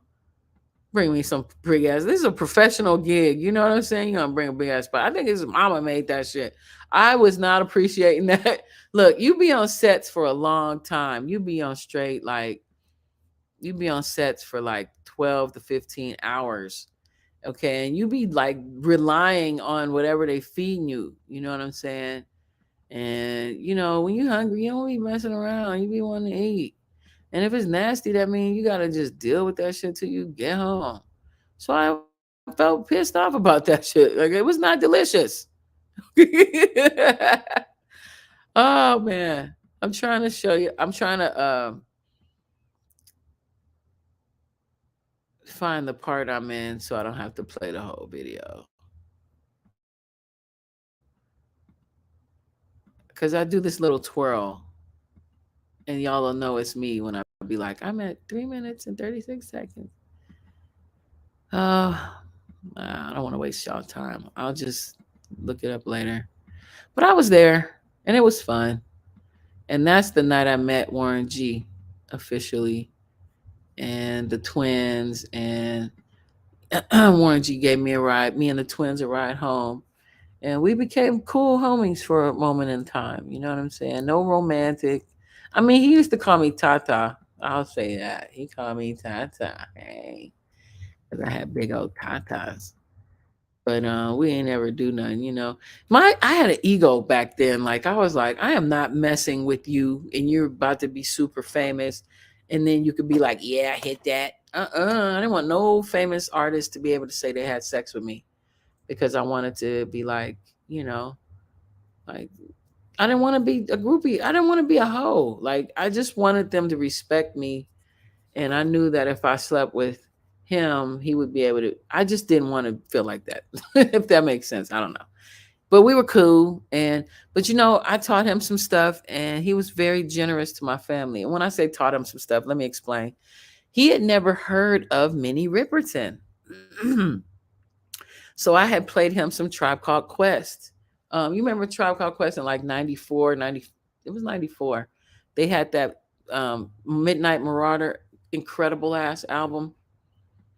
So I played, we just hung out. He like would come visit me and I played him Midnight Marauder and played him some Minnie Riperton and that was dope. Like my mother had a car accident and my little brother was in a coma.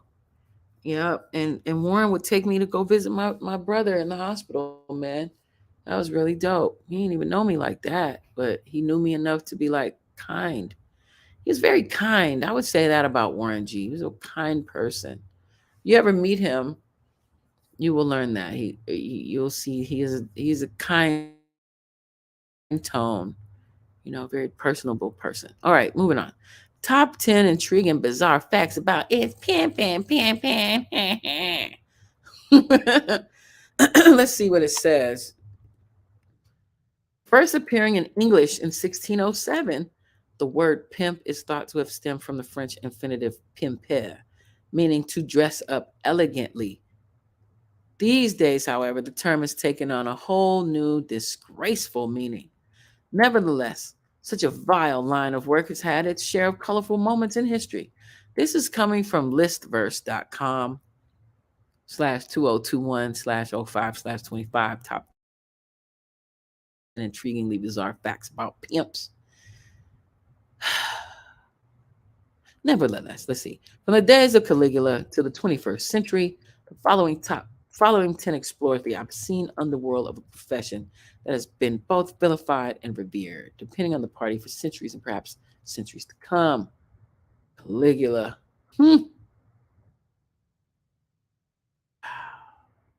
So Caligula was this nasty emperor. He was disgusting. They actually did a porno called Caligula. I never wanted to see it ever in my life. I never heard of it. But me and Cobra Red, shout out Cobra, my homegirl, we went to go visit Abstract Rude, the homie. Shout out ATU. And he put his movie on called Caligula, man. And it was the most vile, disgusting movie I ever seen in my life. I promise you, I had flashbacks for 2 weeks. I didn't know what to think. I didn't know all that I saw I was gonna see. He was disgusting. But he was a big pimp. Big pimp. Players ball. Let's see what they say. Every year, hundreds of pimps dressed in ugly clothes. I keep it moving. I don't care. They dress ugly. Who thinks that shit's dope? Ownership. Let's see. Chivalry of pimps is so endearing that it boggles the mind why any girl would want out. Case in point, pimps tend to demonstrate their quote love by physically marking tattoos, their property to demonstrate ownership. What? I call it my war wounds, that stated one woman who has her John's name tattooed across her chest. I got it when I was 14 years old and he was one of my pimps. Moving on. Number 7, Castile regulations. I don't care. Let's keep going. Number 6, online independence. According to records from the Justice Department, arrests for prostitution from 1990 to 2011 dropped nearly 50% in the US. The reason for the decline is all thanks to the internet allowing tech-savvy escorts to bypass their Mac daddies. Such practices are not a laughing matter to a pimp and frankly quite sobering. Though still illegal as any other form of prostitution, police in general are less inclined to conduct costly operations for one individual as opposed to a street roundup. The internet is also inviting for the ladies of the night due to claims that they, quote, tend to engage in safer sex practices. And, I don't care. That's not a good article. I don't care enough about that. Let's keep moving. Let's keep moving. Let's see, what is this? Nope, we're done with that. Splish, splash, splash. Oh, we got some video footage we might can play. Let's check this out. Oh, let's see what you say. The 90s, Tekka's Don 88 LM. Sorry, I know I messed that all up. The 90s was a weird time with music and the industries in control. I loved Dead Prez, but they were not allowed to be aired. What? Oh man, I missed them yesterday. They were, or Sunday, Saturday and Sunday, they were in town in LA. Well, Adelanto, which is like a suburb outside of LA. All the homies went. I just did not feel like going. I didn't feel like going. Everybody and their mama was there too. But something was telling me not to go. And when something tell you not to go, you got to not go. You feel me? And if I felt like, and I had just came from LA that past weekend too. But I just didn't feel like going. I don't know, but I wish I kind of would have gone. I would have liked to have hung out with some people, but I didn't feel like driving 3 hours there and three. But such marriages were against the law. Oh, you're correct. Press of our credo. History of the Quadroon Ball. This is from History of the Quadroon Ball, the Dark Warrior perspective. The Quadroon Ball was a small social event designed to encourage mixed-race women to form unions with wealthy white men through a system of concubines known as placage. It took place in New Orleans, Louisiana. This particular event can be traced back to the French colony of Saint Domingue. The French would carry the tradition of prostitution for women of color. The mulatto courtesans, or women of color, would meet their clients in the ball, set up as a mistress, and often profit from the union if the client dies or leave the country. Unfortunately, the women of color were entertainment for wealthy white men and was never to be married. The women were sophisticated and highly educated, but these circumstances made it difficult to find a Negro man of their status. People of color dates back as far as 1796, referred to as light-skinned people of mixed African and European heritage. French colonists used the term gens de couleur, referring to people of mixed African and European descent who were freed from slavery in America. Children who were born of the first generation of placage were called mulattoes. The second generation are called quadroons, the octoroons, and so on. This process would rid the Negro blood to create what we call a Creole of color, speaking French names, and would create their own customs. During the first half of the 19th century, the quadroons were displayed in these balls, which took place on streets as Saint Philippe, at the ballroom named South St. Philippe Street. It was connected to the Old Orleans Theater and Opera House. The quadroon mistress had their quadroon friends and amusements, and of course, the quadroon balls, but they could not mix with white women, and they could not sit with them, nor could they ride carriages in the streets. Quadroon men were never allowed in either of these events.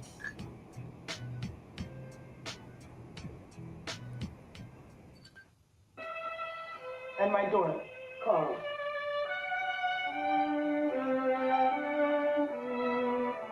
Monsieur. The mother would negotiate with an admirer and later be compensated, including financial payment, housing arrangements, and paternal recognition of any children. Once the white man decided to get married to a European woman, he would just simply break off the arrangement. In a nutshell, the women of color attended these dances hoping to form a placage relationship with eligible white men. In 1817, John David built the Orleans Ballroom, the oldest, most historical ballroom in New Orleans.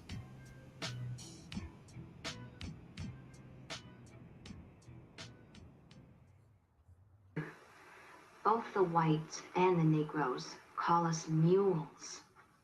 Neither race, n'est-ce pas? In the Crisis magazine, created by W.E.B. Du Bois, the quadroon is mentioned, and even a song was written about the event.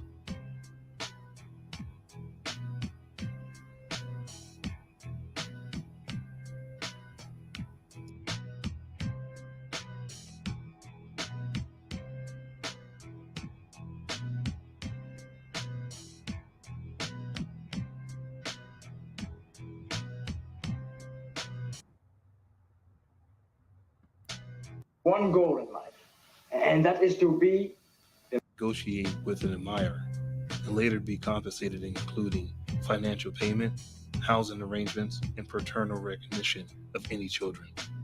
Once the white man decided to get married to a European woman, he would just simply break off the arrangement. In a nutshell, the women of color attended these dances hoping for permanent family values.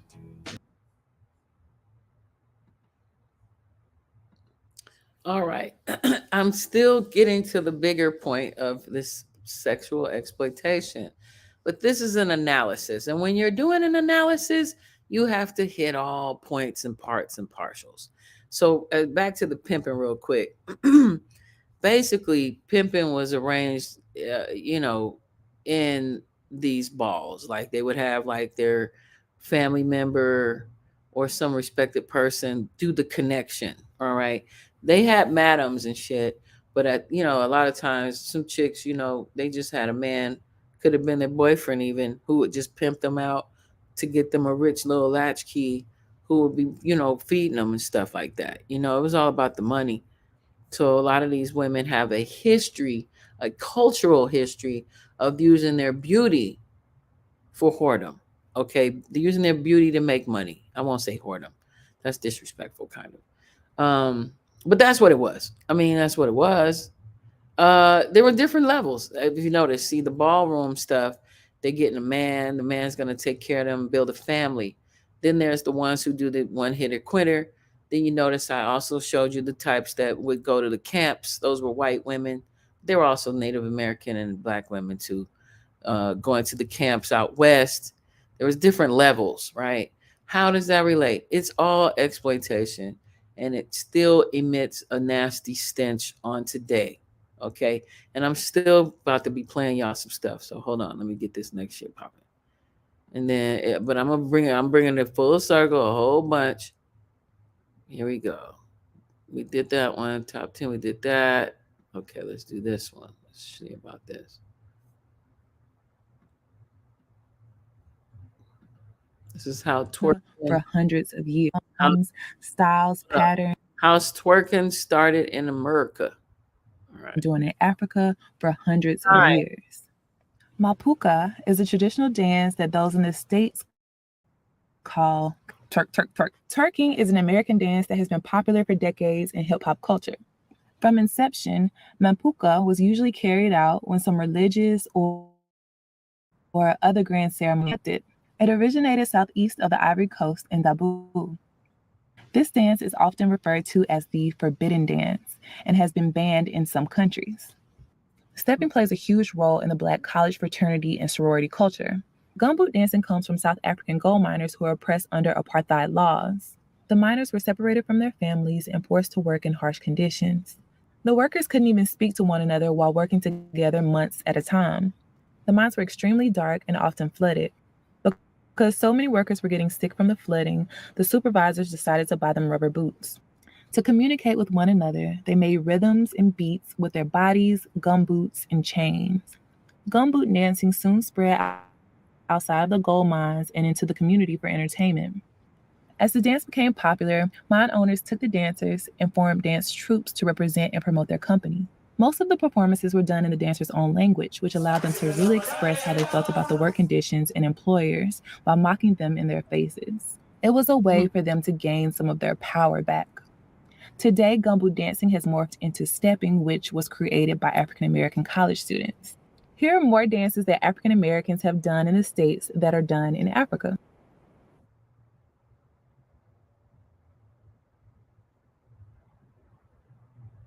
We cousins. Crumping is a popular dance style originating in California.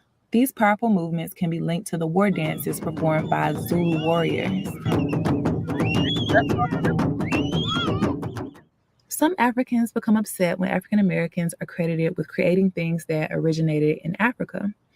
Many things are innate for African Americans and it just comes out naturally. Most of the time, African Americans have no clue because our history was stripped when Europeans forced us into slavery.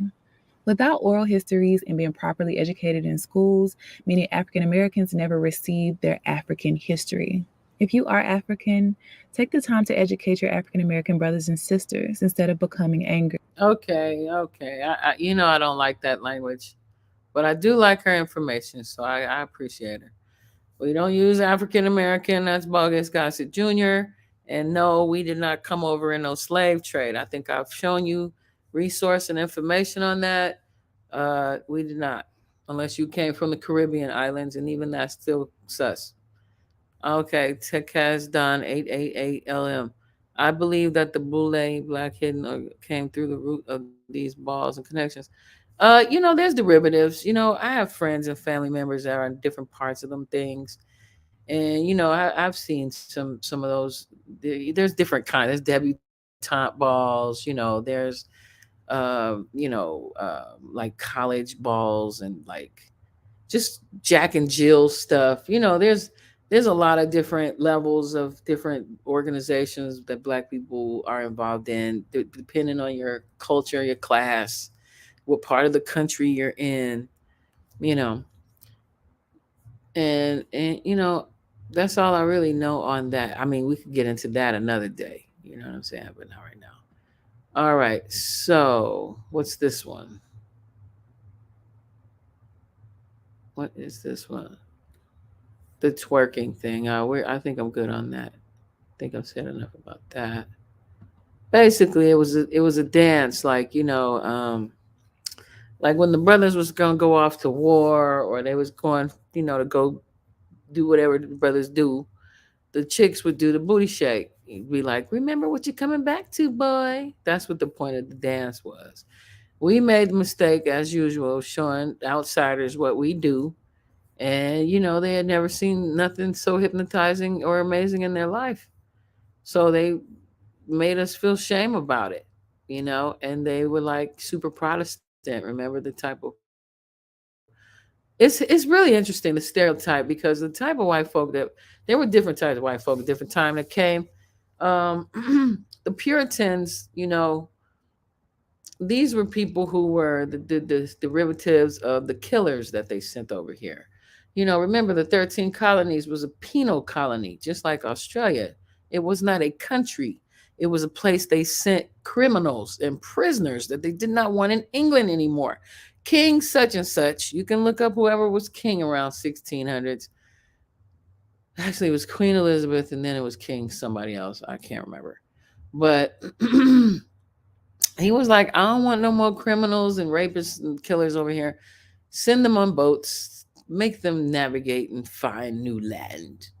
So he sent them, and he didn't even know if they was gonna make it. Okay, and they did get lost because they wasn't pirates, they wasn't sailors, they was criminals. So by the time they got to the foot, they set their foot on the land over here. They was like, wow, they was starving, they were hungry. It was men, it was just men. They got off the boats, and they had guns. You know what I'm saying? But they didn't really. They was just hungry. And the people came to help them and stuff. Our people, and went to help them. And then after we fed them and helped them survive, they was like, you know what, we need this land. And they was like, y'all got to get out the way. Pow, pow, pow. And it's been popping ever since. You know what I mean? Well, let's keep going. Here, let me show you this. I really wanted to show you guys just another example of just stereotypes. Just stereotypes. A history of Black stereotypes on screen. Let's just check this out for a few minutes. See what y'all think. Rub the back of your neck. Slavery's defenders used these depictions to argue that the institution couldn't be amoral because Black people enjoyed serving white families. I don't know why we leaving Mouse's house. He been good to us. Hardworking and loyal, the Mammy figure was painted as deeply devoted to her white family. How am I going to take care of you and Miss Jessie if I ain't here? I's your cook, and I want to stay your cook. In The Birth of a Nation, D.W. Griffith's 1915 white supremacist film, which is largely credited for the 20th century resurgence of the KKK, the Mammy character, played by a white actor in blackface, defends her master's home from Union soldiers, suggesting that she's so committed to serving that she would risk her life rather than seek freedom. Proponents of slavery used the Mammy to suggest that, far from being abused, Black women were beloved and willing surrogate mothers to the families they served. Master Carey's coming! Praise the Lord! But historians have found little evidence to substantiate the idea that enslaved Black women were even commonly working in the home, as the Mammy trope suggests. Just hold on and suck in. Due to the high price of slave labor, all but the wealthiest families generally limited their slaves to field work. Those slaves who were assigned to housework were likely to be light-skinned, skinny, and quite young, in contrast to the on-screen Mammy, who was almost exclusively portrayed as dark-skinned, older, and heavyset. Who spends most of her time in the kitchen, but never seems to know what's cooking. Aggressively desexualizing the mammy helped to conceal the fact that many house slaves, especially women, were frequently sexually abused by their white masters. Nevertheless, the mammy figure persisted on film and TV throughout the 20th century. In 1934's Imitation of Life, Louise Beaver's Delilah refuses her boss's offer to pay her for her pancake recipe, insisting that she would be happier to continue to work for and live with her. My own house? You gonna send me away, Miss B? I can't live with you? Oh, honey child, please don't send me away. In 1940, Hattie McDaniel became the first Black woman to win an Oscar for acting for her role as a character named Mammy in Gone with the Wind. Oh, now, Miss Scarlett, you come on and be good and eat just a little. Over the years, more films and shows have explored the problems and emotional plights of Black women who continued after the end of slavery to raise white children as domestic workers. Someone has to look after those children. Really? And where are your kids? Are they all doctors and lawyers? But even modern films that are sympathetic to Black rights can still perpetuate aspects of the mammy trope in their characters. While the maids of the help are shown to be unhappy serving white families, they still come across as noble servants, mainly celebrated for their selflessness and kindness. You is kind, you is smart, you is important.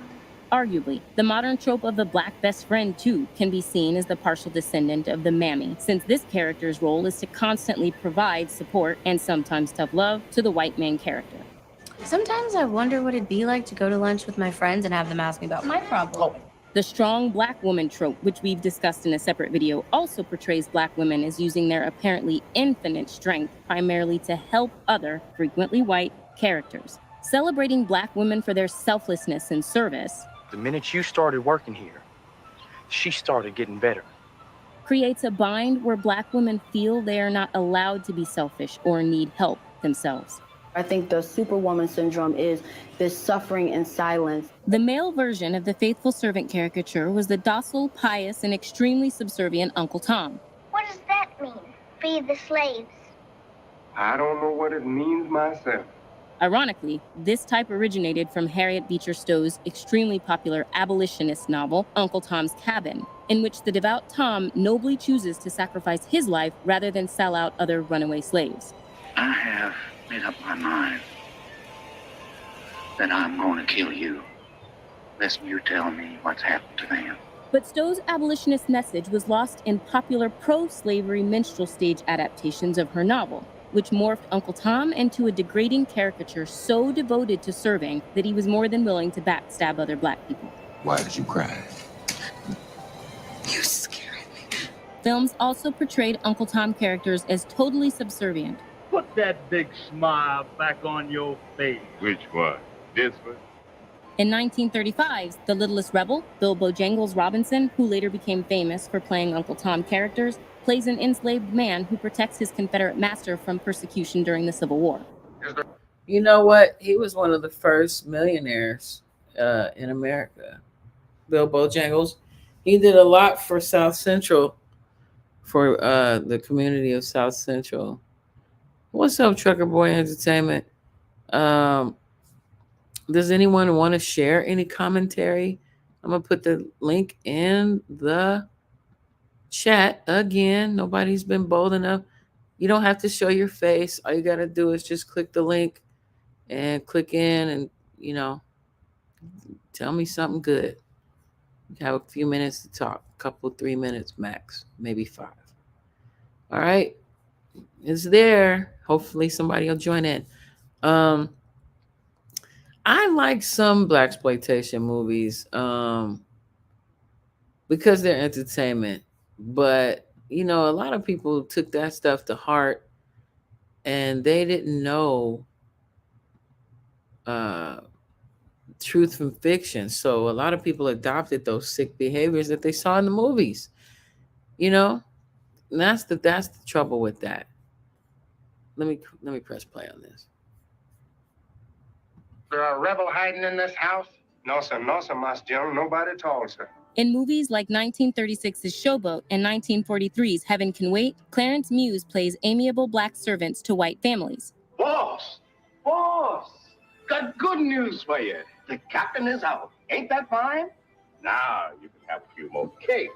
Over the years, the Uncle Tom name evolved into a damning insult in the Black community, describing Black people who were subservient to white people at the expense of their own communities. Only an Uncle Tom would do this. They just looking for somebody to sell out. But films continued to feature descendants of this character who was happy to serve white people, treating the Tom as a so-called positive stereotype. It was my fight. No! It was my fight! Celebrated Black actor Sidney Poitier played modern-day Toms in 1957's Edge of the City, where his character sacrifices his life to save a white man. It's me you really want, isn't it? And in A Patch of Blue, where his character befriends a blind white girl and helps her come into her own. Just as I thought. What? Now you're a very pretty girl. Pretty? Me? In the 1989 Academy Award winner for Best Picture, Driving Miss Daisy, Morgan Freeman's Hope echoes the demeanor of the Toms of the past in his selfless service to Daisy. On the trolley? Why didn't you let me carry you, Miss Daisy?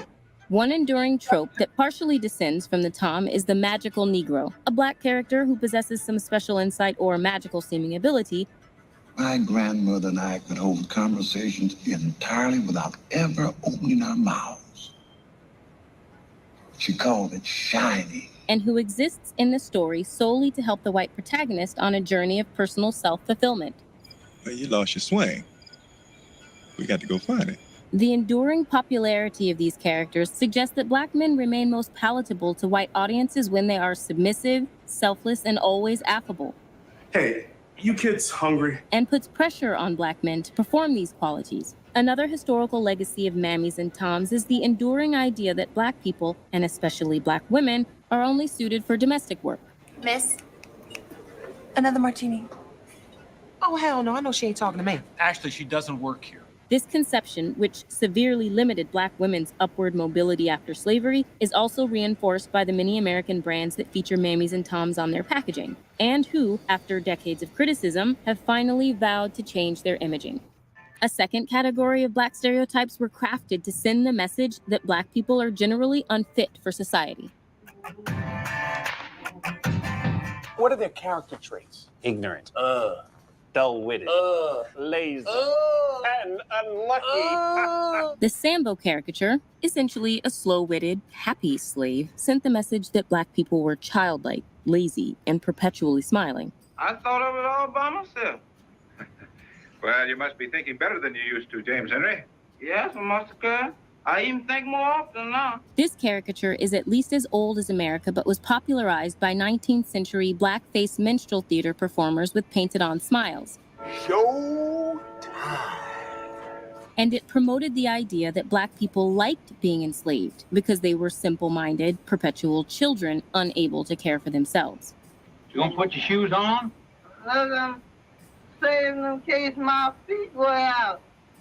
Then I have them. The coon caricature similarly ridiculed the idea that Black people could successfully integrate as free members of American society. Like the Sambo, these coons, also called zip coons and urban coons, were depicted as lazy and unintelligent. Well, why don't you get a job and go to work? You almost had me a job this morning. However, while the Sambo was content to be a slave, the coon wanted to be free.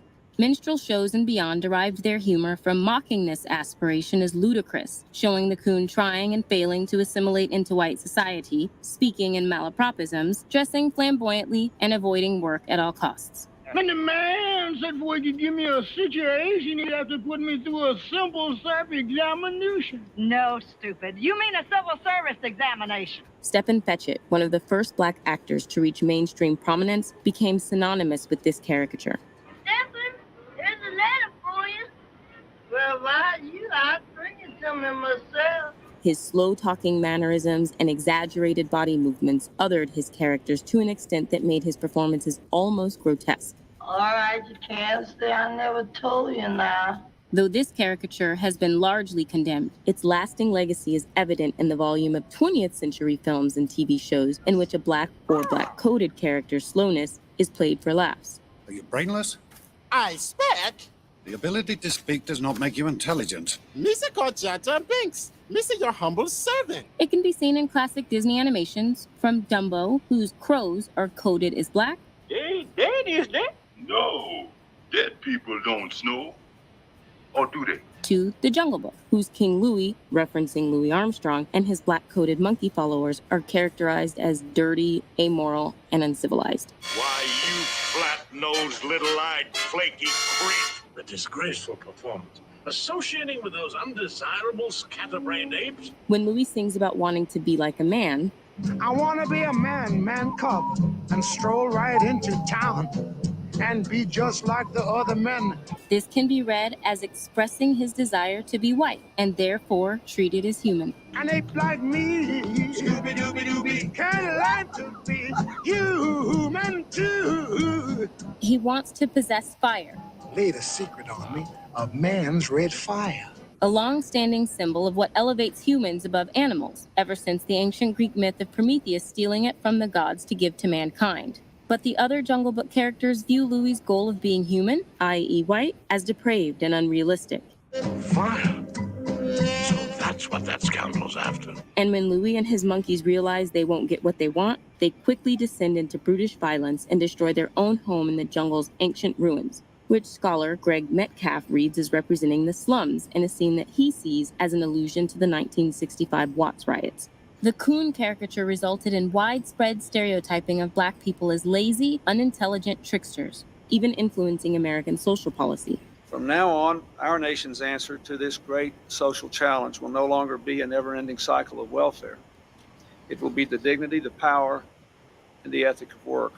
In the 1980s and 90s, these negative caricatures evolved into the myth of the welfare queen, who would rather live off state money than work. Y'all stupid for going to work every day and paying taxes.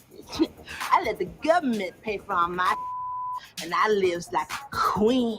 A stereotype that can still be seen in modern entertainment. School ain't gonna help none. Take your ass down to the welfare. While the Coon caricature led to black men being portrayed as lazy and unintelligent, black women tended to be characterized as domineering, sassy, and downright angry. Why does everyone just assume I'm angry all the time? It's called being sassy, Mr. Shoe. The pervasive angry black woman stereotype is also known as the Sapphire, after the domineering character in Amos and Andy, the 1950s radio show voiced by mostly white actors, which became a TV show with an all-black cast.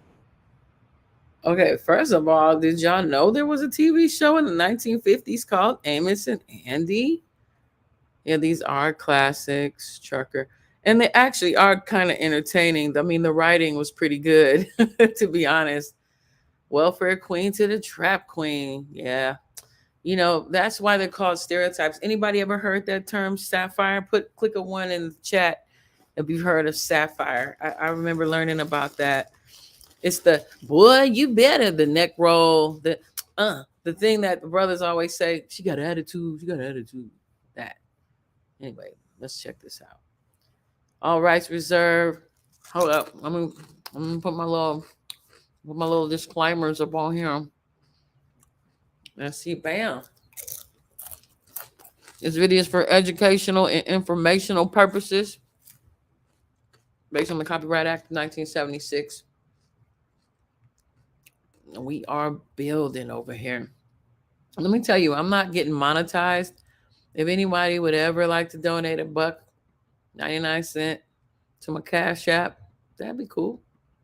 I notice people do that on these podcasts. You know? Anyway. Yeah, it's, what is it? Where is that? It's Tomeicko Hawkins at, it's $$ Tomeicko Hawkins. That's what it is. Oh yeah. There it is. You are being entertained. You are learning some things. I believe so. It'd be nice to donate. Let's check this out. It's about time you met some decent people instead of that horrible, uncouth group you associate with. This show depicted Sapphire as constantly scolding her lazy husband for being irresponsible and unemployed. The idea that black women are inherently sassy. Ma'am, this over-the-counter diaper cream is prohibited. Has much earlier roots in a subsection of the mammy trope known as the sassy mammy. Let's go. Where are you going without your shoulder and not air fix to set in? Popularized by actress Hattie McDaniel in films like Judge Priest, in addition to Gone with the Wind, the trope of the sassy housekeeper who still ultimately loves the family she serves was another way that the mammy was painted as part of the family. comfortable enough to give them a hard time. And versions of this sassy housekeeper type still live on today. I'm gonna go in that laundry room and I'm gonna get on my knees and pray that tequila I hid in the cabinet is still there. But in the 20th century, sassy mammies working in white homes evolved into characterizations of Black wives and mothers who chastised their own families. Michael, get your feet off my damn couch before I slap the jam out of your toes. Like the coon caricature, the satire pathologizes any Black woman who wants to exist outside of the white domestic structure by suggesting she's unfit for traditionally feminine duties like marriage or mothering her own children. Gina, how are you gonna have a baby when you still taking care of one? The prevalence of these characterizations helps solidify enduring, damaging assumptions that Black families are more likely to be broken or dysfunctional, defined by an absent Black father and an overbearing Black mother. I'm so mad at you, I could jump down your throat and stomp your liver. In more recent years, Black women's perceived anger has shifted from being focused at their families to being directed at society. You owe me an apology. I have never cheated in my life. Today, the satire remains a fixture in reality TV. With Omarosa, it's either her way or it's no way. And the angry Black woman trope has been weaponized against... Hold up. I had to pause on that one. First of all, I met Omarosa. Oh my God. She's so pretty. She's prettier in person than on TV. And number two, I just wanted to go back to something real quick. Hold up. What y'all saying? Dice Alphabet? Oh, that's my son. Well, yeah, that's my son. No, mine is Tomeicko Hawkins. Yeah, Tomeicko, yeah. Hawkins, yeah. Thank you. Yay. That's my second one. I'm so happy. Thank you, True. I appreciate that. That's very cool. That is super cool. Now, look, this is recorded and it goes right now. It's live on Twitch and Facebook Live and on Tomeicko Show. And it's on Twitch. Anybody ever go on Twitch? After I download it, I'm going to put it to all the podcasts so you can actually listen to this also. You can listen to this on iHeartRadio. What is it? I think it was iTunes, but now it's called Apple Podcasts. I'm on Amazon Podcast. I am on Spotify. I am in all of those places. Deezer, Anchor.fm. Check us out. Or you can hit me up on Instagram. Give me a shout out. Listen, a lot of times people send me things, clips and stuff to post on the show. I do a Friday night show, usually when I'm not too tired, called Adult Content. And that's when we talk about stuff that we want to talk about, like grown-ups. Oh, thank you. Oh, mwah. Thank you. Thank you guys. That's really cool. And let me tell you, you send money over here, it goes directly to snacks while I do that. No. No, I'm not kidding. Okay, so look, that goes in. I'm segueing into my ASMR moment, which means when you listen to this,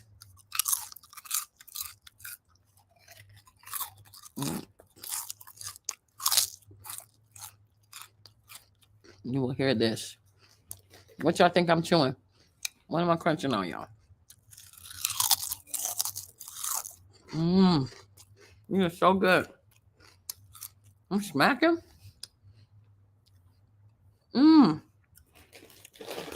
I'm smacking on some Lay's chips, y'all.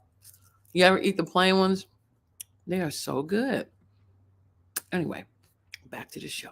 Against any Black woman who dares to speak out against systemic oppression and injustice perpetrated against her, even being leveled at accomplished professional women like Michelle Obama. Hold up. Why are they trying to say this sister is Michael? They wrong. Hold up. Let me go back. I went back too far. Hold up. Help solidify enduring, damaging assumptions that Black families are more likely to be broken or dysfunctional, defined by an absent Black father and an overbearing Black mother. I'm so mad at you, I could jump down your throat and stomp your liver. In more recent years, Black women's perceived anger has shifted from being focused at their families to being directed at society. You owe me an apology. I have never cheated in my life. Today, the sapphire remains a fixture in reality TV. With Omarosa, it's either her way or it's no way. And the angry black woman trope has been weaponized against any black woman who dares to speak out against systemic oppression and injustice perpetrated against her, even being leveled at accomplished professional. Somebody help me out. Why they always be trying to say this lady's a man? Huh? Somebody tell me. Why they be doing that? Chips, yeah. No, I love corn chips though. Oh my God. Anybody ever do? Yes, yellow bag. Yep. That is it. True. I had some dip, but I overdid that. Corn chips, y'all. Y'all ever do it with the chili and the cheese and put it in the bag, y'all? Like just put the straight up chili and cheese in the bag with the corn chips. Oh my God. If you really want to be bougie, put some salsa up in there. But yeah, why they be doing that? Is that just? I think that's disrespectful when they be saying that about the sister. I don't think she nowhere near no man. That's wrong. Women like Michelle Obama and Serena Williams. I was called an angry black woman. Finally, a third category of pervasive stereotypes paints black people as animalistic. Whereas the Mammy and the Tom caricatures were purposefully desexualized, certain caricatures portrayed black people as wild or animalistic by hypersexualizing them. I know I'm not good enough for you, but let me have your precious white body just once. The Jezebel caricature portrays a black woman who is lascivious and insatiable by nature. Now, that's where we are now, even 50 years later. You know, this movie Coffee came out pretty much damn near 50 years ago. And this is where we are right now. You know what I mean? Hypersexualized. And they telling us that's women empowerment. You know what I mean? Oh, it's not about, it's about, okay. Thank you, Drea. Yeah, man, we're right back here. They love to go back to the 70s, and I can understand why. The 70s were a very fun time. I know I was only a little kid, but I remember 1976, y'all. I remember specifically 1976. I was 4 years old. And Saturday Night Fever came out that year. And I had told my mama and daddy that I had wanted to go see Saturday Night Fever, and they went to go see it without me, and I was so mad. I also remember The Wiz. Y'all remember when The Wiz came out in the movies? And Uptown Saturday Night, I think that was Richard Pryor or something like that. I remember watching those things. Anyway, the whole vibe of America was kind of cool and chilling in 1976. I did that in jail. We called them burritos. Oh, damn. I'm eating jail style. Well, it's delicious. Okay, so I had another homie that went to like the county, and he told me about this other hookup I really do eat sometimes for a snack. It's cup of noodles. You put you some cheese in there and some hot sauce. Man, that's a good ass snack. I guess that is a jail snack, but that shit bomb. All right. I'm told that you are a dangerous man, Arturo. I like that. It excites me. During slavery, this caricature was commonly utilized to justify the common sexual abuse of black women by white men. Queen of the field, she is. The Jezebel became popularized on screen in the 1970s during the rise of blaxploitation movies. You'll be nice to them boys, won't you, if we're nice to you? And to this day, black women face a double standard that judges them as being too sexual, even when they make the same clothing choices that are accepted for white women. For black men, hypersexualization took the shape of the aggressive, amoral buck or brute caricature, also known as the mandingo. Be my victim. To this day, it is not unusual for black male characters to be described as more virile. Anything is possible when your man smells like Old Spice and not a lady. Naturally strong or athletic. Going back to Birth of a Nation and 1933's King Kong, which can be read as a racist allegory about a black man stealing a white woman before she's rescued by heroic white men. We'll give him more than chains. He's always been king of his world, but we'll teach him fear. Movies have helped propagate the dangerous lie that hypersexual black men are a danger to white women. This myth has had devastating real-world consequences as it was used to justify the practice of lynching. It's my story. You attacked me. And shoot down the 1922 anti-lynching bill in the U.S. Senate. The weaponizing of the animalistic brute and Jezebel caricatures against Black people, who were overrepresented as violent criminals and sex workers in the media. When I started working, me and my fellow actors, we were always drug dealers, we were mugging somebody. Has fueled long-standing assumptions that Black communities must be over-policed and brutalized. You cannot deny we live in a world where people see a Black man and they're more likely to think, oh, I might get robbed. So this ingrained misrepresentation has led directly to the systemic police brutality and abuses of power driving the 2020 global Black Lives Matter protests. There is an African-American man. I'm in Central Park. He is recording. Oh my God. Do y'all remember that one? This chick in the park. Ooh, I was so mad. Ooh, I was like, ugh. But she got hers. People reported her job and stuff, and she lost her job. They even took the dog away from her, dude. That was crazy. But back to these noodles, though. Yes. That's called a light chai or chi. Like chi. Just noodles and sauce. Yeah, man, that should be bomb, though. I'm a simple girl. You know about it, too? See, that's sad. But it's funny, too. Hey, it's delicious, though. I didn't know nothing about it. I promise you. You know, I was thinking, man. So, okay, we doing that basically with we making our own little pseudo pho at the house. You know, the fashionable, trainable thing, cool thing right now is to eat Vietnamese food out here. And it's spelled P-H-O. I don't know if I'm saying it right. It looks like pho, but it's not pho, it's pho. Anyway, it's like these noodles and you put the meat in there and the vegetables and all that shit. So at home, man, I made some oxtails, right? Oh my God, it was falling off the bone. I'm sorry, vegetarians. I used to be vegetarian. I had to throw that out the window. Anyway, I made these. Oh my God, I made some curry oxtails, y'all, in the crock pot. They were flame. Woo! And we cut up some green onions and some spinach and some what else was that? Oh, I guess that was it. It was so good. Oh my God, that was so good.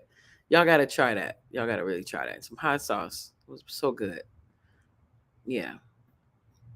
So, okay, back to this. I'm sorry. I guess I'm hungry a little bit. Yeah, we killed those oxtails. Today I made gyro. I had some little steak stuff and chopped it up. And again, it was with the salsa and the cilantro, green onions, red onions. And we got some tzatziki sauce, you know, that cucumber sauce. And I bought some pita bread. So I buttered those up in the pan. Oh my God, it was so good.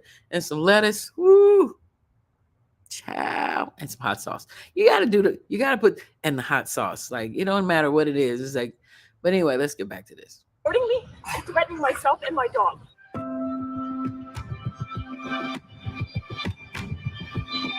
Hi, my name is Robert Taylor, and I'm a Black actor. Speaking of Hattie McDaniel's performance in Gone with the Wind, film historian Donald Bogle said, She's got a hostile edge, and there's something she's angry about.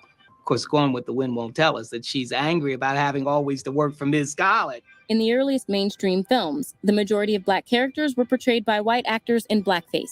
But, as Bogle argues, once Black performers got in front of the camera, they could bring their lived experiences and imply three-dimensionality in their characters beyond what was in the script. I knew that, there were things they weren't telling me. I said, well, where does Mammy live? Some performers, like McDaniel, have argued the negative effects of caricatures they've played were overshadowed by the positives, as their success opened doors for other Black actors and creators to go on to more complex roles. I sincerely hope I shall always be a credit to my race. Fetchit is quoted as saying, "It was Stepp who elevated the Negro to the dignity of a Hollywood star." He was the first Black actor to earn $1 million. The first Black actor to get an on-screen credit. Ultimately, though, this subversion was limited. McDaniel wasn't allowed to attend her movie's whites-only Atlanta premiere, had to sit at a... Like McDaniel, have argued the negative effects of caricatures they've played were overshadowed by the positives, as their success opened doors for other Black actors and creators to go on to more complex roles. I sincerely hope I shall always be a credit to my race. Fetchit is quoted as saying, "It was Stepp who elevated the Negro to the dignity of a Hollywood star." He was the first Black actor to earn $1 million.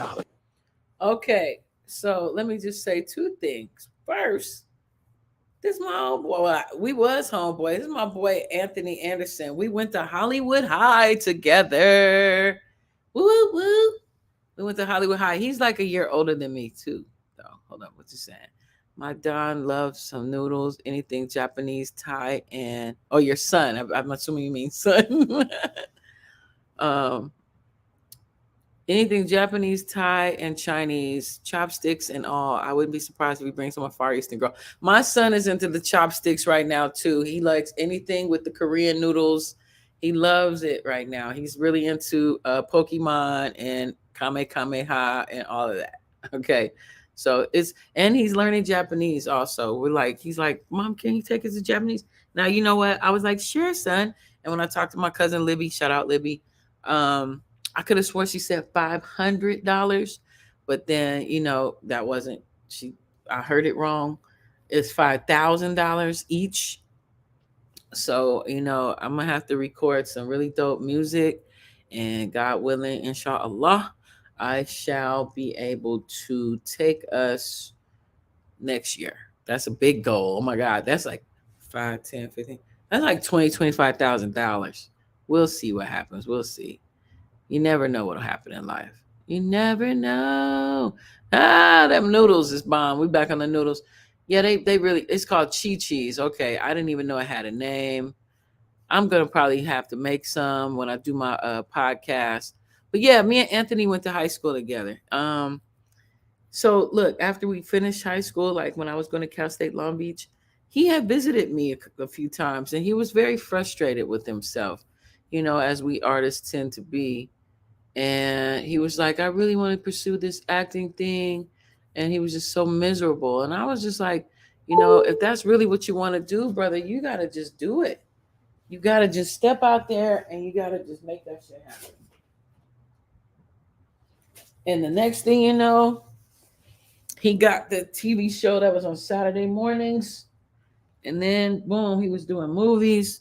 And now I can't get a phone call back.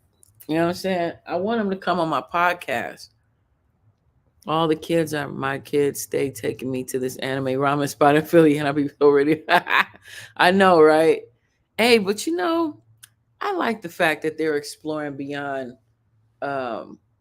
mainstream so-called food. And, you got to be careful with them top ramen joints because that's a lot of salt. That's a lot of sodium. With my kids, they don't even use the packet. Although I've heard drama about the noodles. You seen those noodles go up in flames.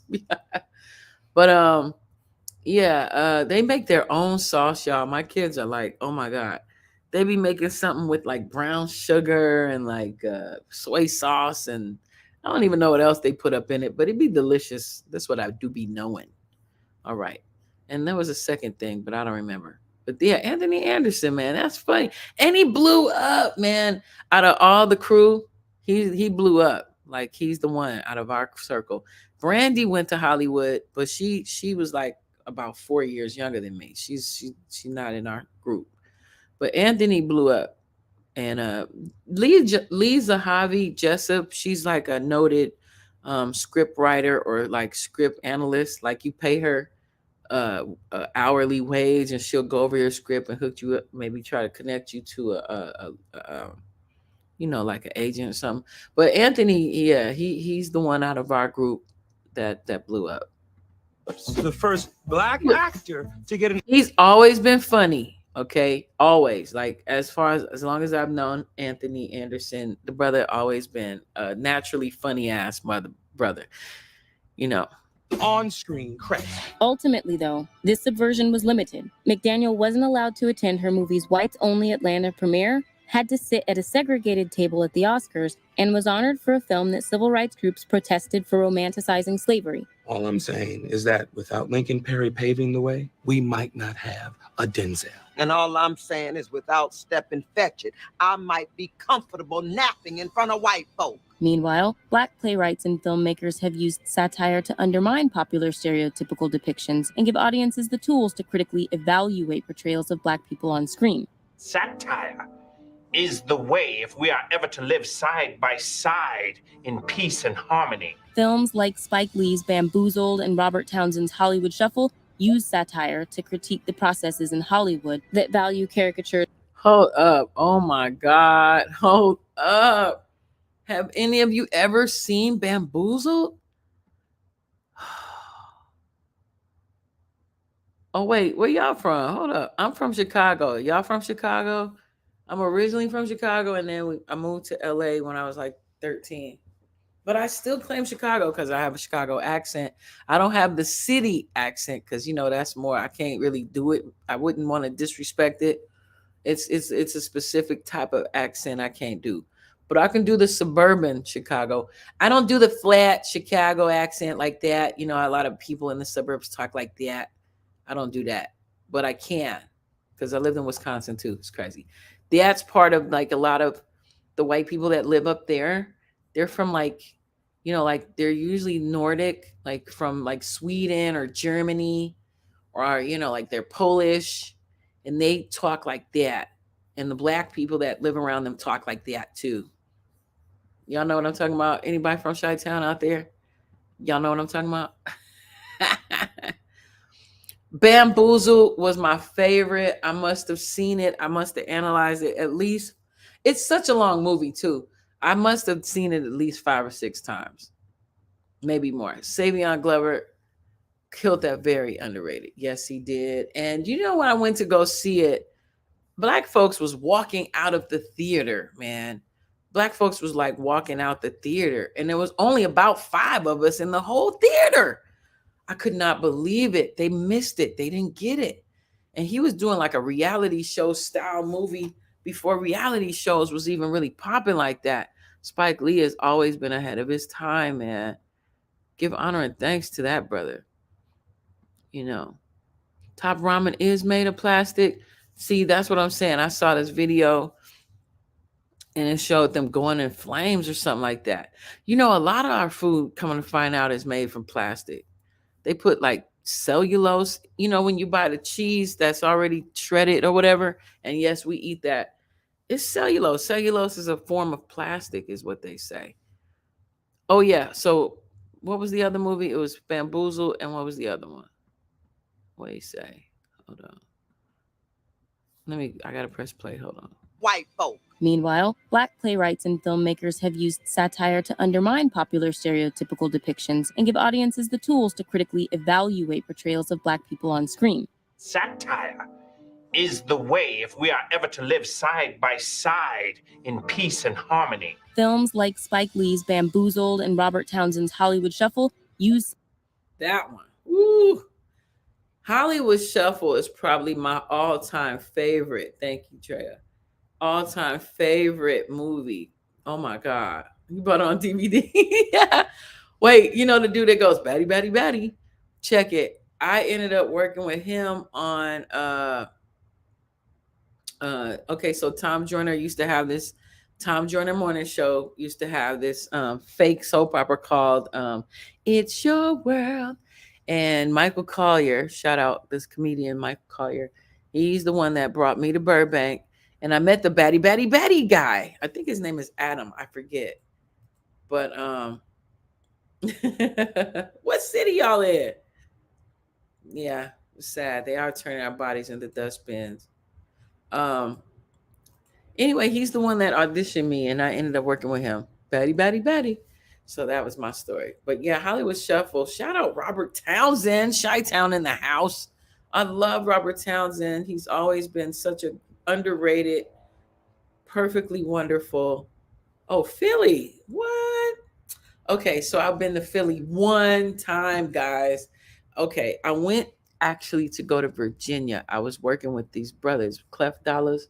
shout out, and Dita Bam, shout out, and Bear One, shout out, in the DC area. So I took the plane to Virginia, but Clef drove me to DC, and we hung out with his boy Bear One. But before I did that, I went to Philly to go visit my one homegirl. Man, Philly scared me, y'all. I couldn't believe.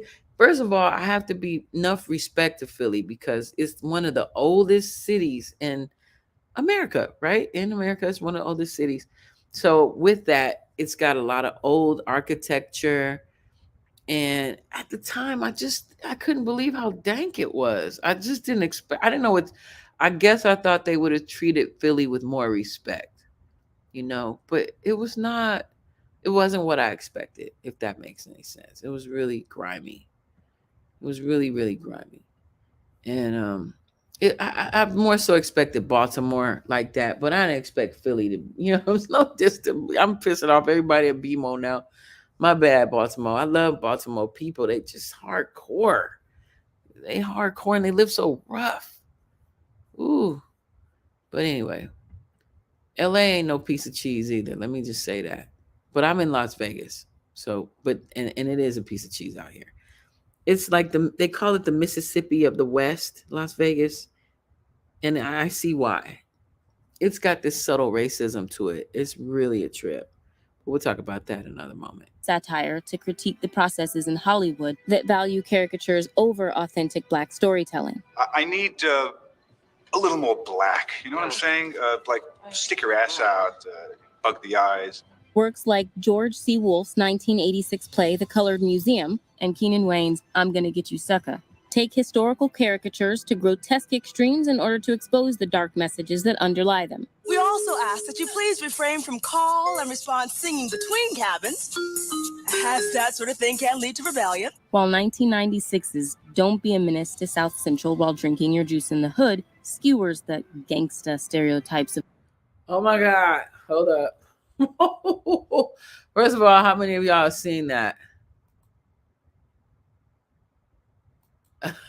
We the nation's first capital. Yeah, it's true. Yeah, Vegas, man. Hey, but look, have y'all seen this movie? Let me tell you, when I first saw, first of all, 1, 2, 3 of the homies in the car are my homeboys. Not Big Perm. I don't know Big Perm, but the other 3, they was my neighbors, y'all. They was friends with Marlon. And that's how I ended up meeting Marlon Wayans. They took me to the Marlon Wayans show or the Wayans Brothers show or whatever because they were friends with the writers. They were friends with Marlon. They all went to like Howard and all that. So I really enjoyed hanging out with these good looking, smart, degreed brothers. You know what I mean? And talented. It was cool. Now, let me tell you, when I first saw Don't Go Drinking It Whatever Menace, I could not. I was like, what the fuck is this bullshit? But the second time, when I smoked some weed and I watched this shit, I was crying on the floor of the theater laughing. So it just depends on whatever frequency or vibe you're in. You really got to be in a certain vibe to get into Wayans Brothers movies because they be way off the fucking chain. You know what I'm saying? With the goofy shit. And I love it, but sometimes, I mean, you just got to be in the right mood. Y'all know what I'm saying. Of those 90s coming of age in the hood films. More recently, nuanced, realistic shows like Insecure and Dear White People utilize show within a show formats to highlight how one-dimensional and ridiculous long-standing Black stereotypes really are. I hate favorite. Yes, Mr. President. I pledge allegiance to your... In Jordan Peele's 2017 satirical horror movie Get Out, the white characters baselessly hypersexualize the Black male protagonist. Where's Rose? Oh, you dirty dog. While the stereotypical Black maid and groundskeeper are revealed to be literally controlled by white people, symbolically getting at how these one-dimensional characters are really white props. The Armitages are so good to us. Donald Glover's Atlanta explores how insidious many of these stereotypes remain through characters who were highly conscious of being perceived through the lens of caricatures like the Sapphire and the deadbeat father. Okay, so anybody watch Atlanta? I have not watched this show yet. Yeah, don't go drinking your juice in the hood, whatever. Hey, don't be a menace to South Central while drinking your juice in the hood.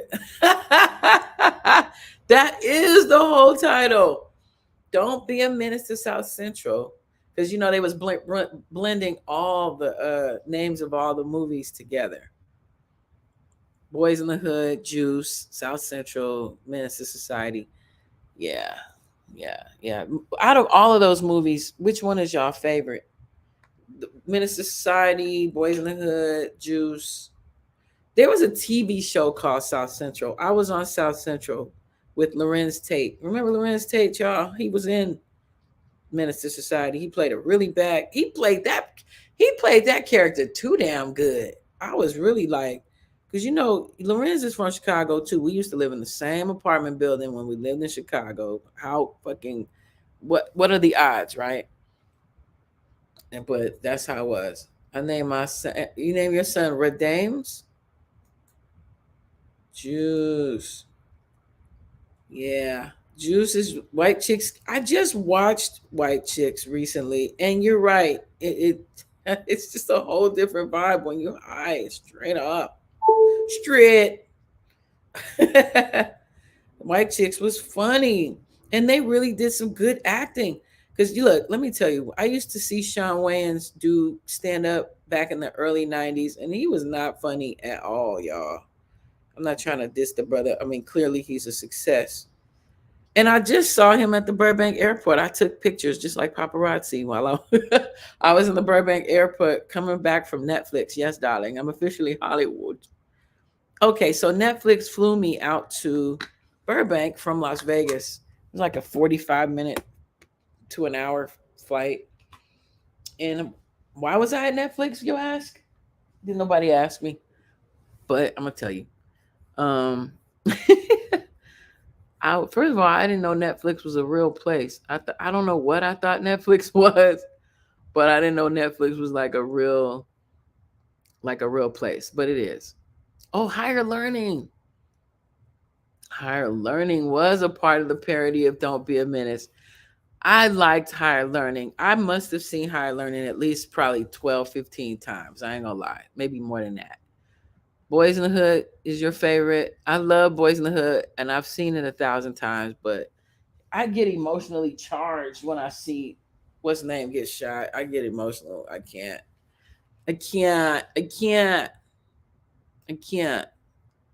You want to name him Kane? Higher Learning was a good one. Get higher. Get learning. Get higher learning. Remember that dude? Remember the poet in Higher Learning? Yeah, that was D Knowledge. D Knowledge. So I used to be around, and I don't mean to sound so I'm just sharing my experiences though. D Knowledge, he's a poet in Higher Learning. He's Ice Cube's cousin. No, he's not. He is what's the director of Higher Learning? What's his name? Rest in peace. He just died a couple years ago. His cousins of the director. What's his name? The one that did Boys in the Hood and Baby Boy. What's his name? So he D Knowledge, I'm not gonna tell that story right now. Juice was one of my favorites too. I can't even front. Juice was a hot ass mess because Tupac was really amazing in that movie. He really made you believe he was Bishop. And I was really mad at Tupac. I didn't even like Tupac after that damn movie.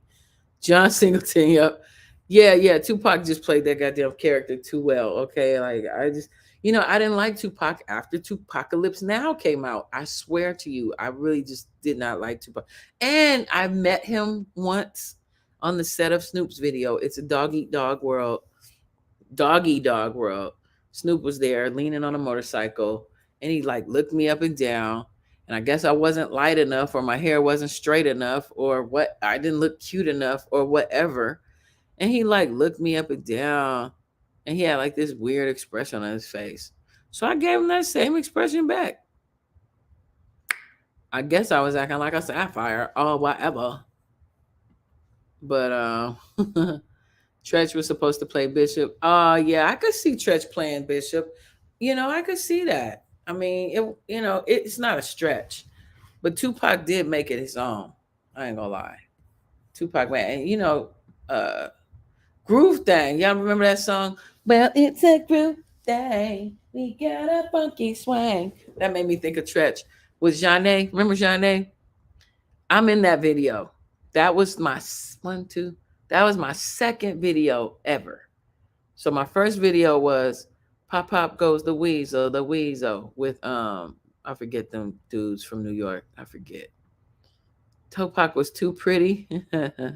Yeah, Janae from Temple University. They from Philly. That's right. They were so cool. I think I'm friends with Jean on Instagram now. They were just really cool sisters. I bumped into them at the Beverly Center and I was just like, oh my God, I just saw y'all on the cover of Essence magazine. And they were like, we're doing a music video out here. You should come. So I came down to and the girl Jean called me and told me where to come. And Tretch was there and Vinny and whoever else from OPP World. You down with OPP? You know them dudes. Oh my God. I remember, listen, I was so immature.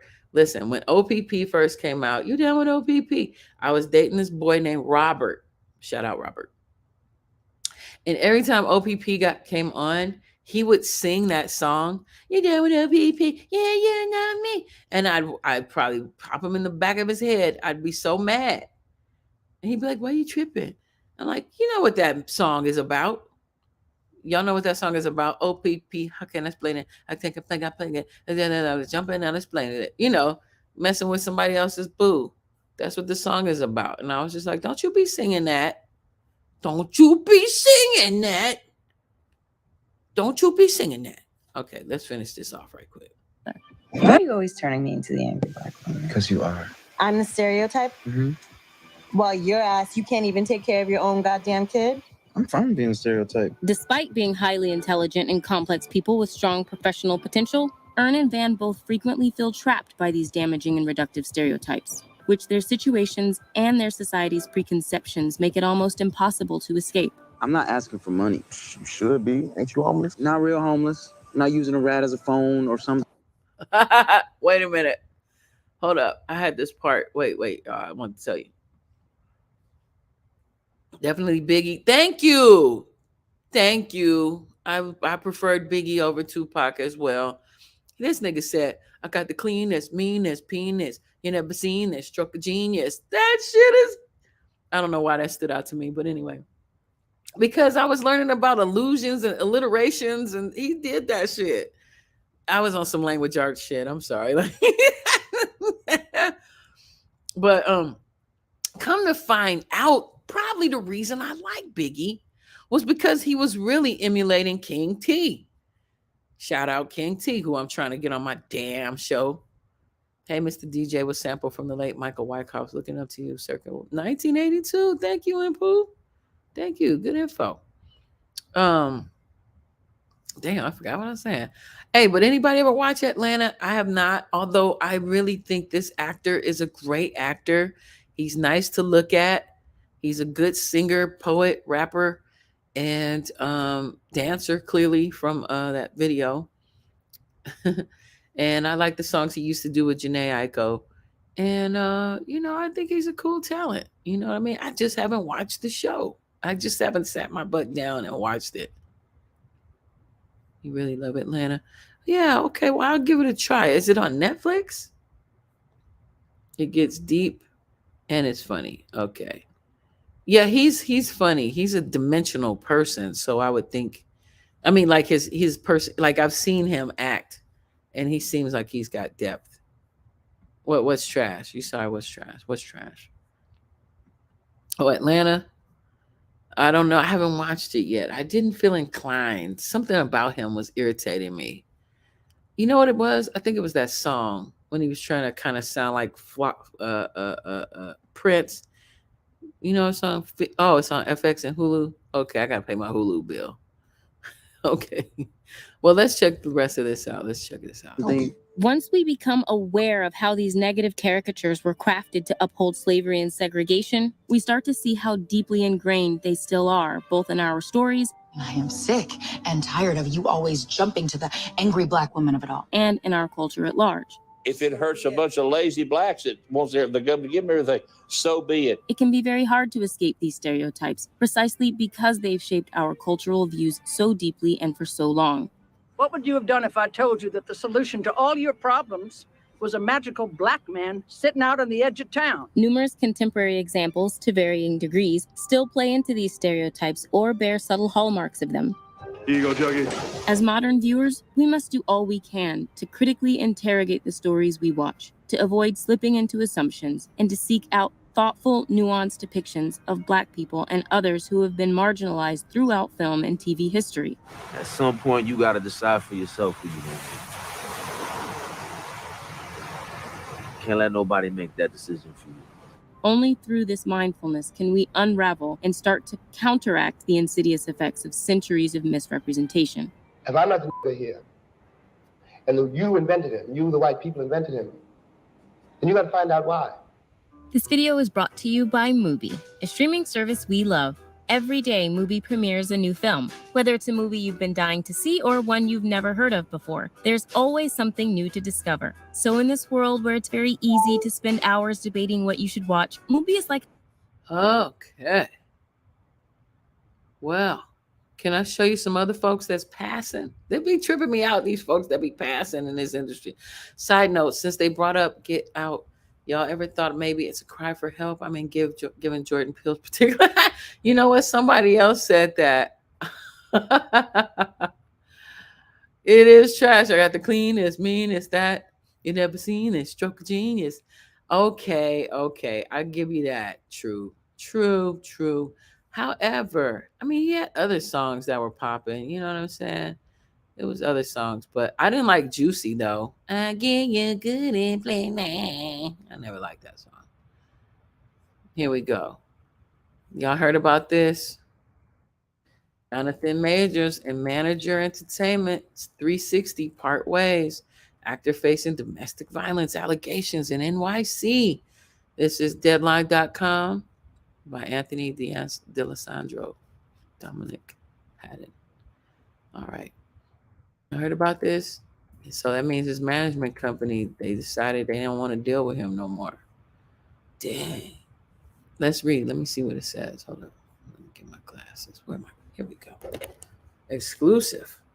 Talent manager Entertainment 360 has dropped Jonathan Majors. Several sources tell us the recent move by Majors' longtime manager comes 3 weeks after the magazine Dreams star was arrested on domestic violence charges in New York City. Currently starring in Creed 3 and Ant-Man and the Wasp, Quantumania, Majors' departure was due to issues surrounding the actor's personal behavior, we're informed. He allegedly assaulted a woman. He says he's going to clear his name. Wow. Let's see. He was in the Avengers too? Damn, he was that noble. He was about to be the next Muggle. So somebody sabotaged him, you think? Or you think he's just that dummy? He's just dumb. He just sabotaged himself. Right? Well, people have theories, right? People have theories, though, you know. Right. Some art charges, and they say he didn't even do it. You know?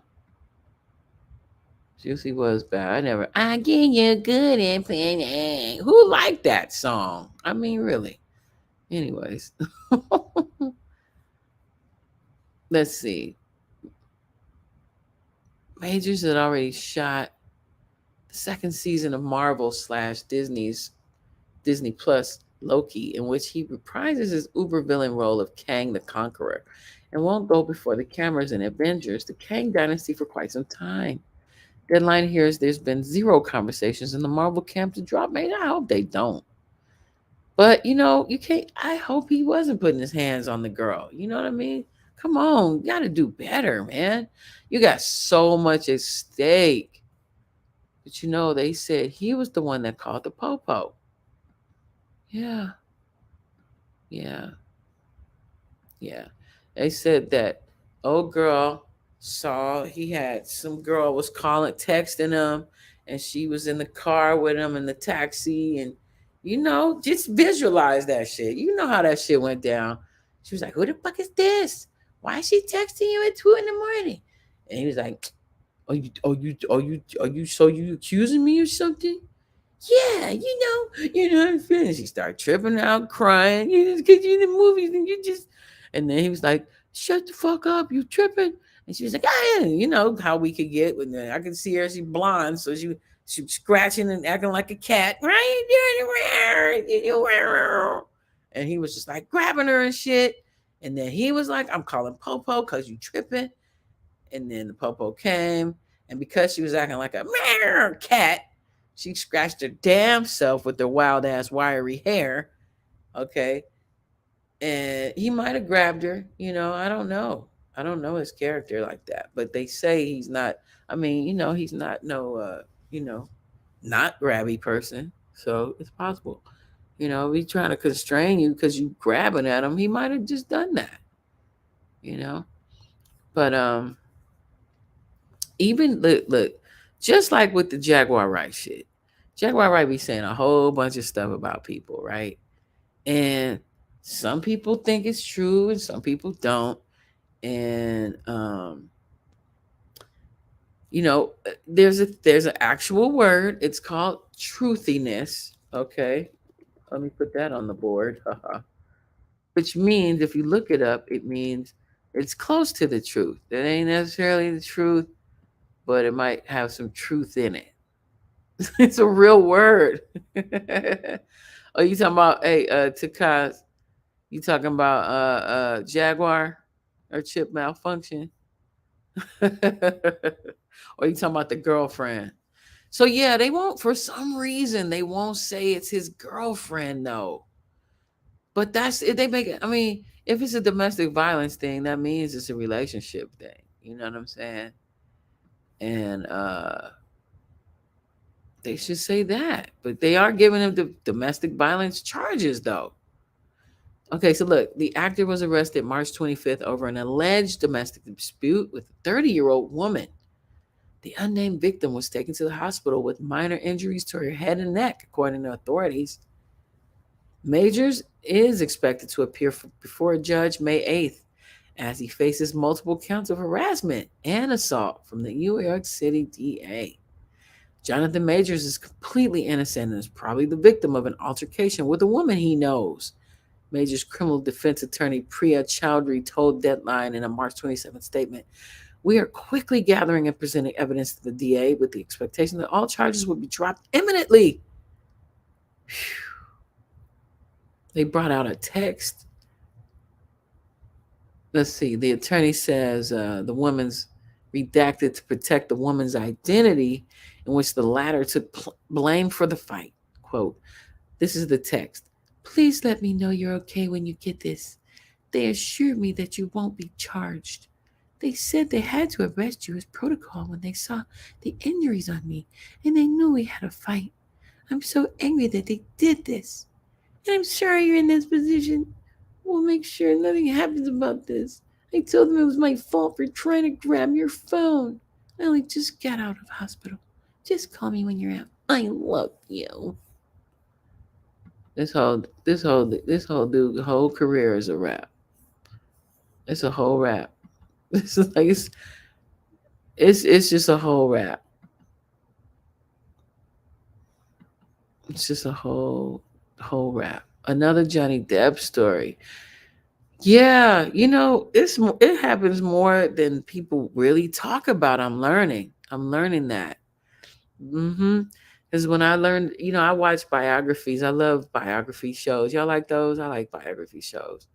And sometimes they show the rock stars, right? And every single one of those rock group band members beat their wives. They all had fucking abusive they all had baby mamas. They lived just like every other American in America. Okay. What's his name? Pete Wentz. Let me go on and just do this race shit right quick.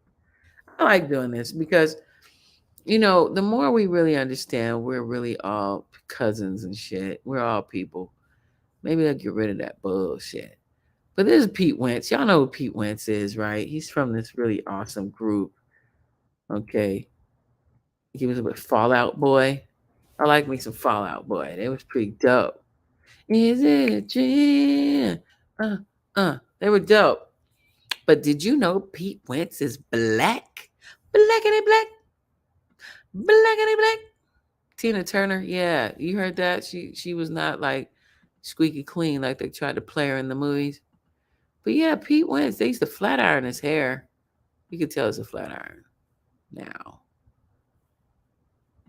They didn't make it a big deal though, because, you know, I guess people trip out when they think you're not white or something in a rock band. You know, but that's Pete Wentz. And you're like, well, how do you know, Tomeicko? How do you know? First of all, I've got my black dar. Okay, I know black dar. I got black dar, damn it. But number two, his mama. Let me show you his mama. His mama looks like my mama. That's Pete Wentz's mama. Here she is. There's his mom. She's like mixed. So he would be what they call a quadroon. He's a quadroon. Yeah, because his mom's is mixed. But his daddy's white. I mean, according to their one drop rule, he is white. But in society, he is probably living a white life. And, you know, I got these twins who were mixed with black and white, and they both had children. And one had a child with a white man, one had a child with a black man. And the one with the white man said when they moved to Europe, they claimed the baby is white. They don't even get into all that. Even though, you know, she's legally black in America. You know. I just showed you how fake that race shit is. It's just fake. But yeah, let's keep going. Earlier, if you guys were watching, I was showing some other people who passed. Pete Wentz, the Fall Out Boy frontman, may seem like your typical white bread rocker, but he's actually 50% Afro-Jamaican, courtesy of his mom. Okay, dope. They revealing it. What about this one? Did y'all know this one was a Negro? Because I sure didn't. Hold up. Slash. I did not know Slash was black. That's his mama, though. And she black.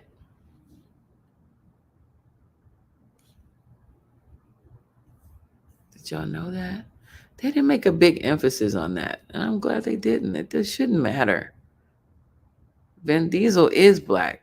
He's mixed, like completely. Like his daddy directly was black. And his mama was Italian. And they kept that a big secret. You know, Vin Diesel has a twin, and you could tell in the twin that they black. And before, that's why they keep Vin Diesel's head bald. Because he got a little curly nappy hair. Not nappy, but he got black people hair. You know what I'm saying? Vin Diesel looked black to me and Pooh. Yeah, let's see. There's a few quadroons in my family. I call them the multicolors of Benetton. They're all uniquely beautiful. Yeah, it's something about when we split those genes up like that. I must say, they hear some, okay, some can come out really and truly beautiful. What's the little girl from Spider-Man, the most recent Spider-Man?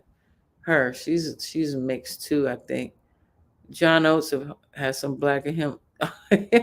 Again, John Oates is black. One of his parents is directly Negro. Okay. But they didn't emphasize that. Now go on back and look at Oates' afro.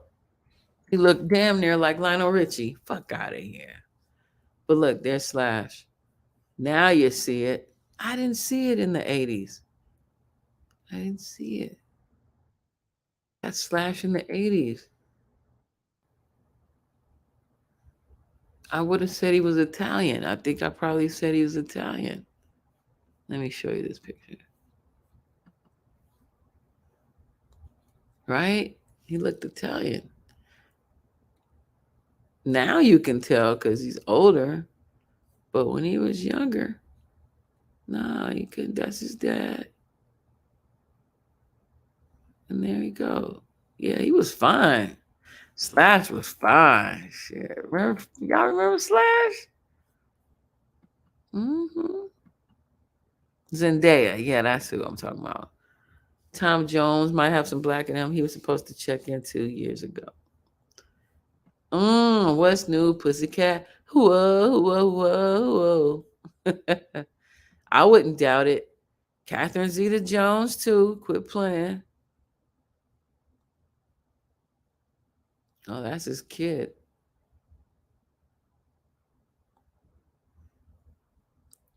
But see how that next generation don't look blackety black. So that's what I was saying about the ones they be calling the Indians that be in the movies and make y'all think that y'all ain't from us, Latin folk, or not from us. I don't mean to make y'all sound like, we evolutions or some shit. But what I mean is, look, this is just 1-2 generations, right? There's even a theory called the third generation rule that they was utilizing in Australia. Right? Y'all heard about that back in the day, about 100 years ago, not that damn long ago, or maybe it was in the 1800s. In Australia, they have the Aboriginal people and shit, right? So, yeah, go look at the Aborigine. They look exactly like the people from the island of Madagascar, right next to Africa, South Africa.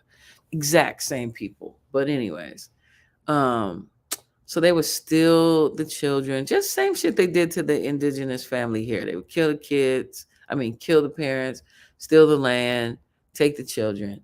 So the children, would get with white people or, our word, and by that third generation, they was looking white again. They would be like mixed looking, and then the mixed person get with a white person, and boom, third generation, you wouldn't even know they was looking like Grace Jones and shit. You know what I'm saying?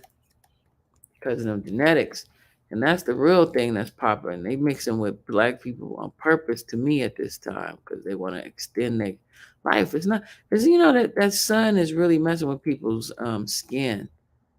So, why not put a little tan up in your family? You know what I mean? Put a little color in your family. You see, all the Kardashians did that shit. My dad was Afro-Brazilian, Cape Verdean, and Portuguese. Oh, hey, what up, Exotical? Hey, Exotical.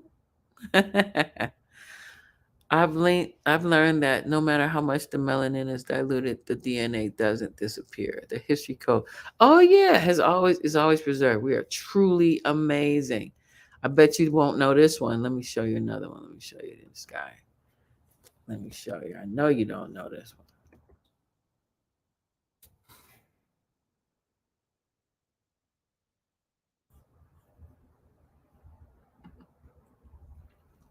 That's right. That's right. Steven Tyler's a Negro, according to their law. The one what was that, one drop rule? Oh yeah, his granny was looking like my granny. That's that octoroon. That's what we was talking about. He would be what they would call an octoroon. Yeah, they were considered the third class citizen. They weren't first class. That was for the white man. Second class was, white woman. And third class was the half breed. But yeah, they show some old pictures of Steven Tyler before the drugs and before the aging and before the nose jobs, you know, and he was looking a little more brick mixed. He used to be super fine to me, honey. I'm not even gonna lie. I thought Steven Tyler was sexy. Well, I mean, I was about 11, 12, 13, listening to Walk This Way.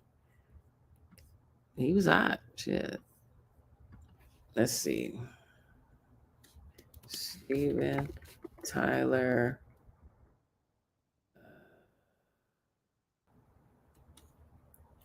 Young pics. Let's see. He had an interesting look. I knew he wasn't completely Caucasoid. He looked like he probably had some Indian in him or something. You know what I mean?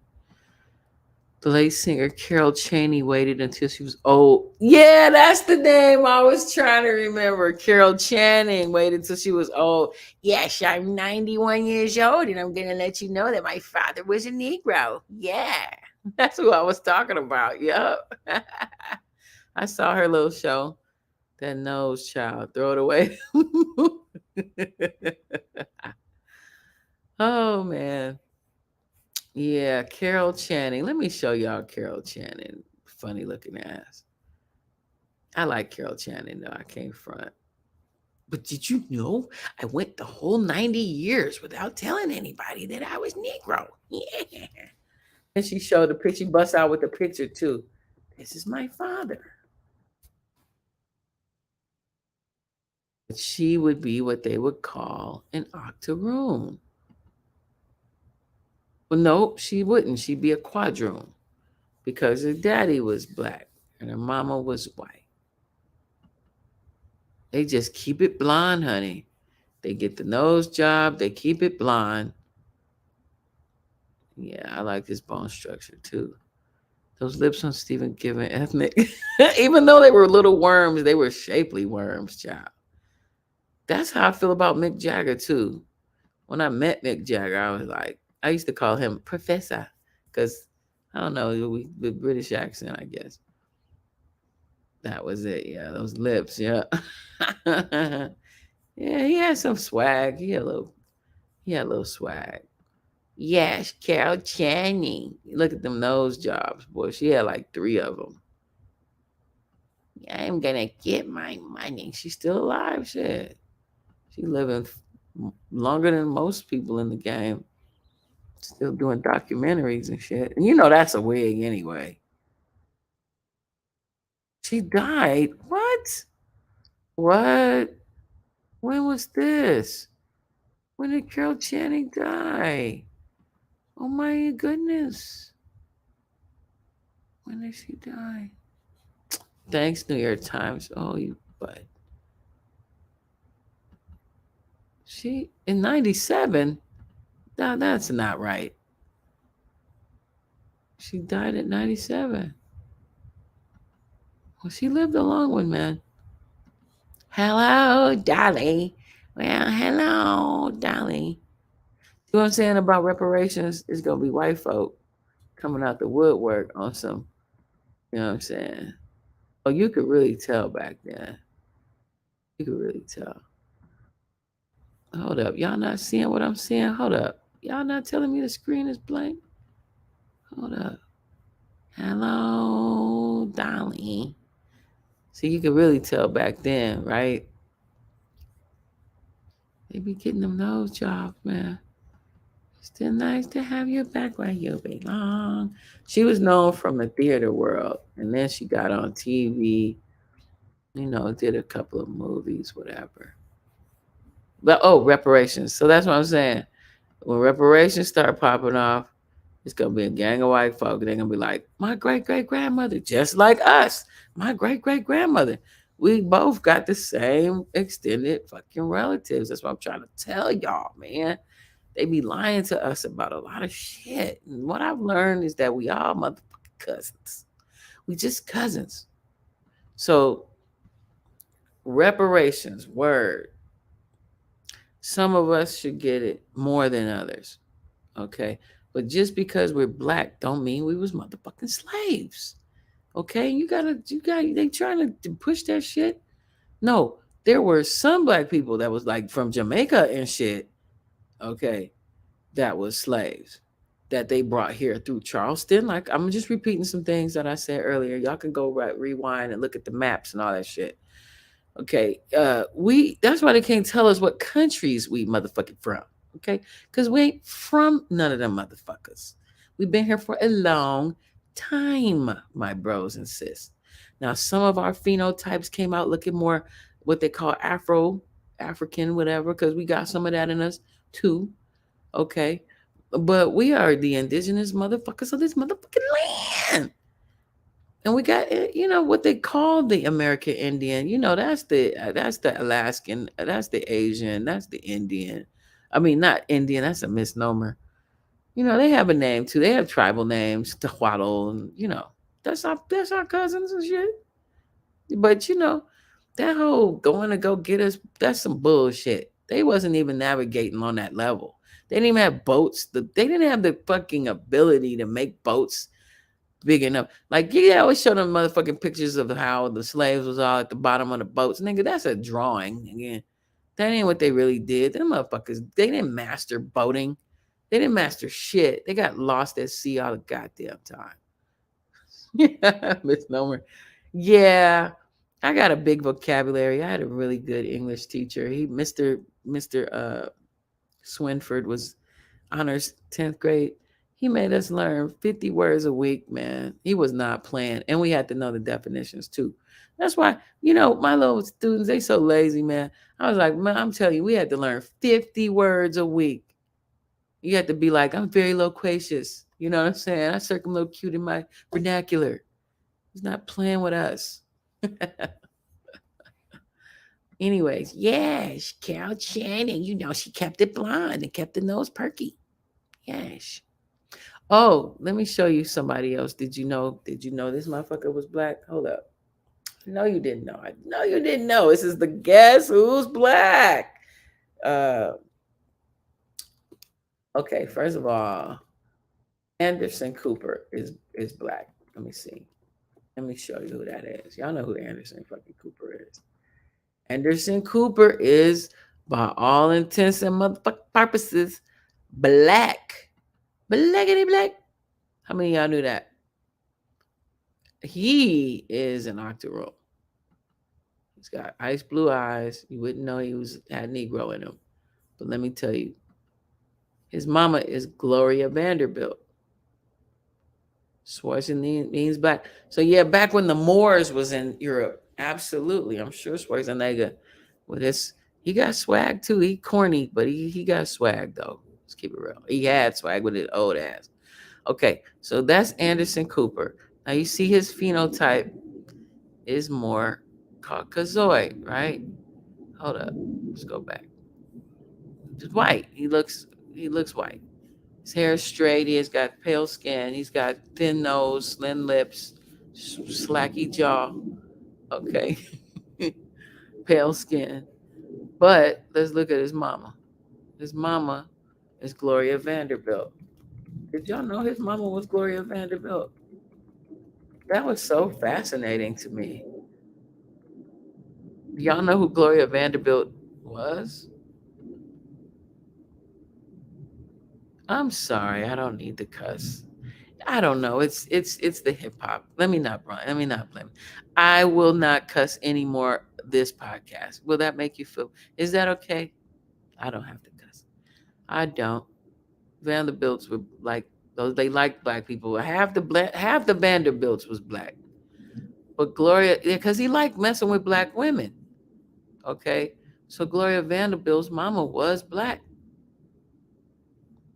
Her mama was mixed. I'll say Gloria Vanderbilt's mother was what we were just reading about, the placide, the fake marriage. So her mama was one of them.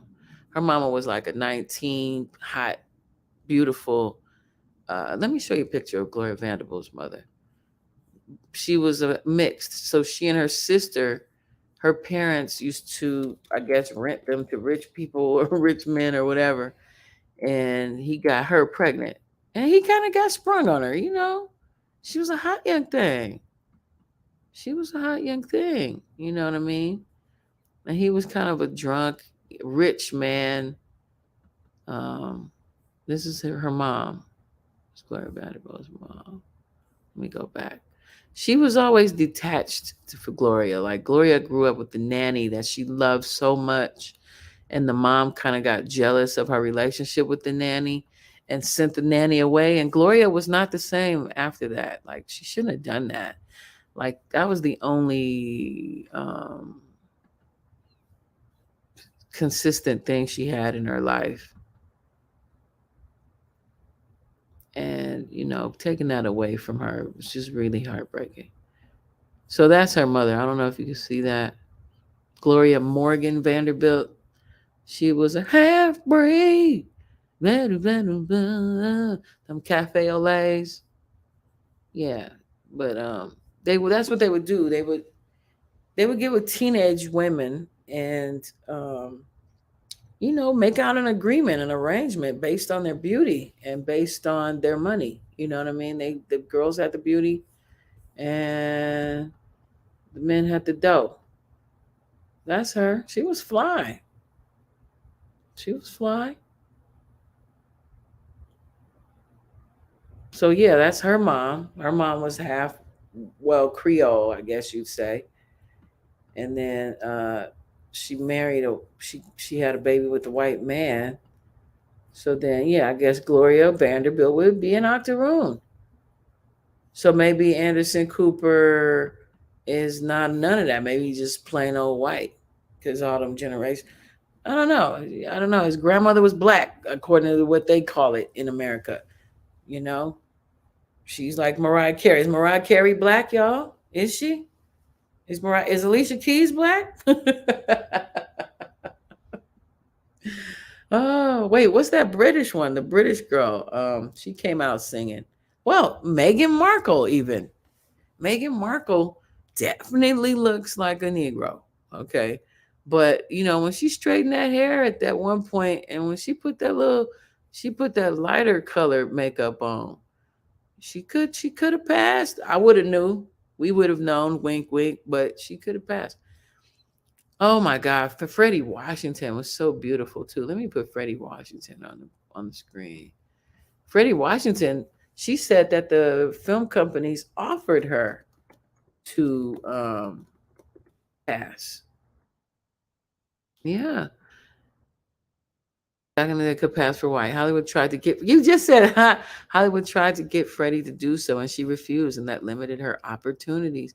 Yeah, Freddie Washington was like a freedom fighter, damn near. You know, she was kind of like, nah, y'all not. You know, she basically said, you know, if I pass for white or exotical or whatever, I'm basically saying I'm not good enough. Like being black isn't good enough, and I don't believe that.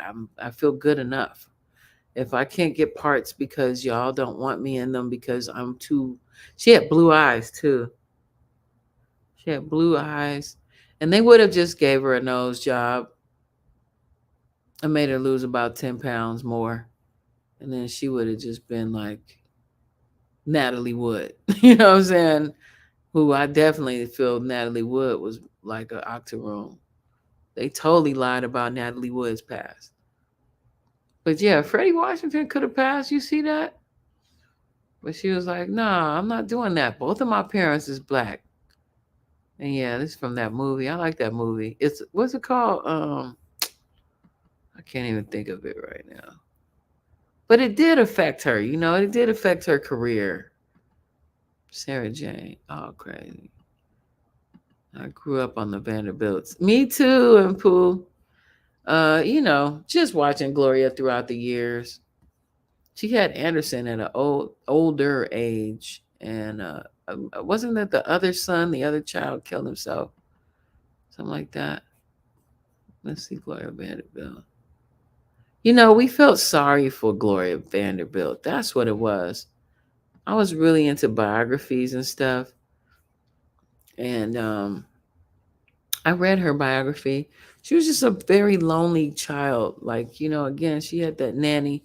The mom was partying. Like the mom got pregnant, had the baby, dad died. Boom. She earned all these millions of dollars. Imitation of Life. Sarah Jane. Oh. Everyone who had to hide their true identity went crazy. Yeah, you know, they reveal it much later. There was some famous journalist. I can't think of his name right now, but he revealed, quote unquote, revealed that he was from New Orleans and was black too. I forget the name. He wrote a book about it. Yeah, that's another stereotype too. They're called the tragic mulatto. You ever heard that? Those movies where it's like, oh, I don't know, I didn't fit it anywhere. Those kind of movies. Like, oh, woe is me. I'm so beautiful, but I didn't fit in anywhere. Which can be very tragic, you know. You know? But I think it's about the energy that you throw out too. Like, I went to school with kids who were mixed, and they didn't get treated any like extra special because they was mixed. They didn't get dissed because they were mixed either. You know what I mean? They was just black. It wasn't confusing to us. You's a nigga. You here, you at the same school, you get free lunch. Oh, you wearing the same ponytail holders? Okay. Okay, you jumping double dutch. Okay. Okay. You're part of the crew. So, anyways, let's see what else. Let's close that out. Did y'all have any questions? Or did I go to a black school? Thank you for asking that.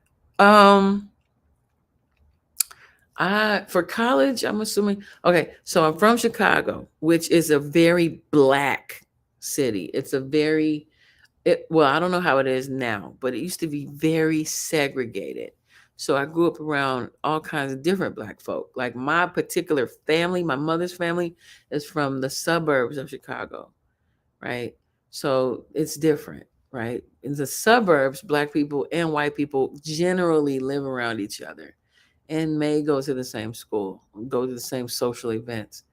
It's a different thing. In the city, it's black, period. They have nicknames for the communities: Jewtown, Greektown, Chinatown. Okay, and then the Mexicans live on the south side. Okay, and everybody has their own little sections, and you know not to move over there. You know that. That's how we grew up, right? So I never knew Asians. I never knew any of them people till we moved to Los Angeles.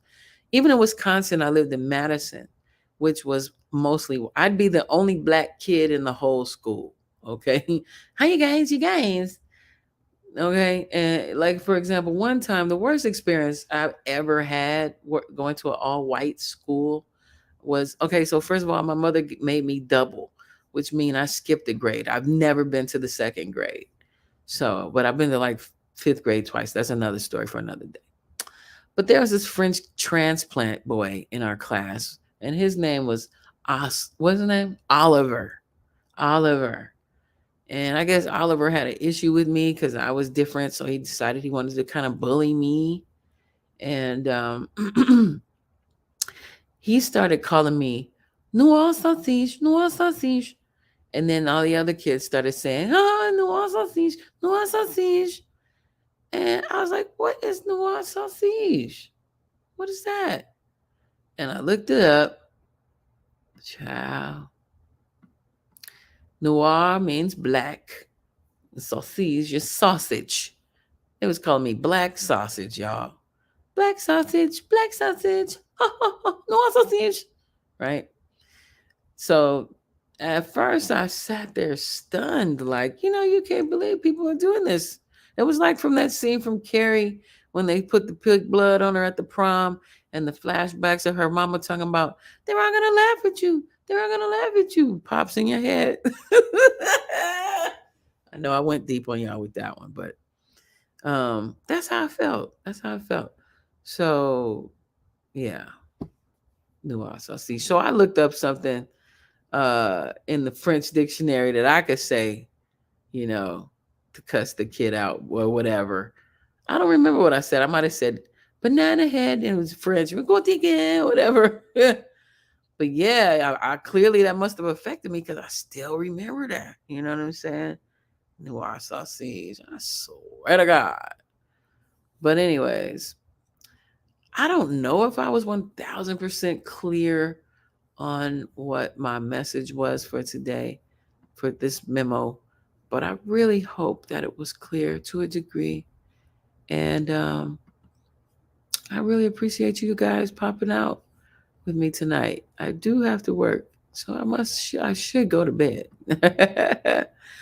But I hope you come through on Friday night. Excuse me. That's called adult content, and it's open panel, man. Don't be shy. Click the link. Come on, chat with me. I'm going to talk about, I don't know yet. I'll figure it out by Friday, though. And I'll probably make a flyer for it.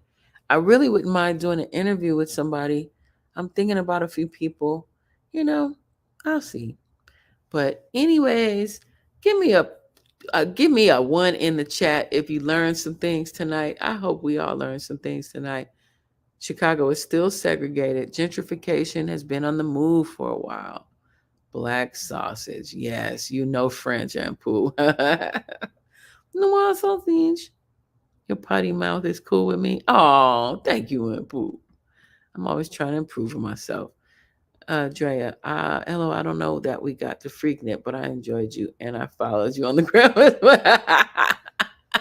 Well, you know what? It was a little earlier. Oh no, we didn't get into freak. Let's get into Freaknik. Shit, let's get into it. All right, so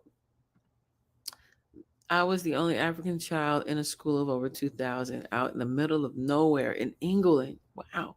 The racism was crazy. I told myself, these people are ignorant and kept moving. London is different. Wow.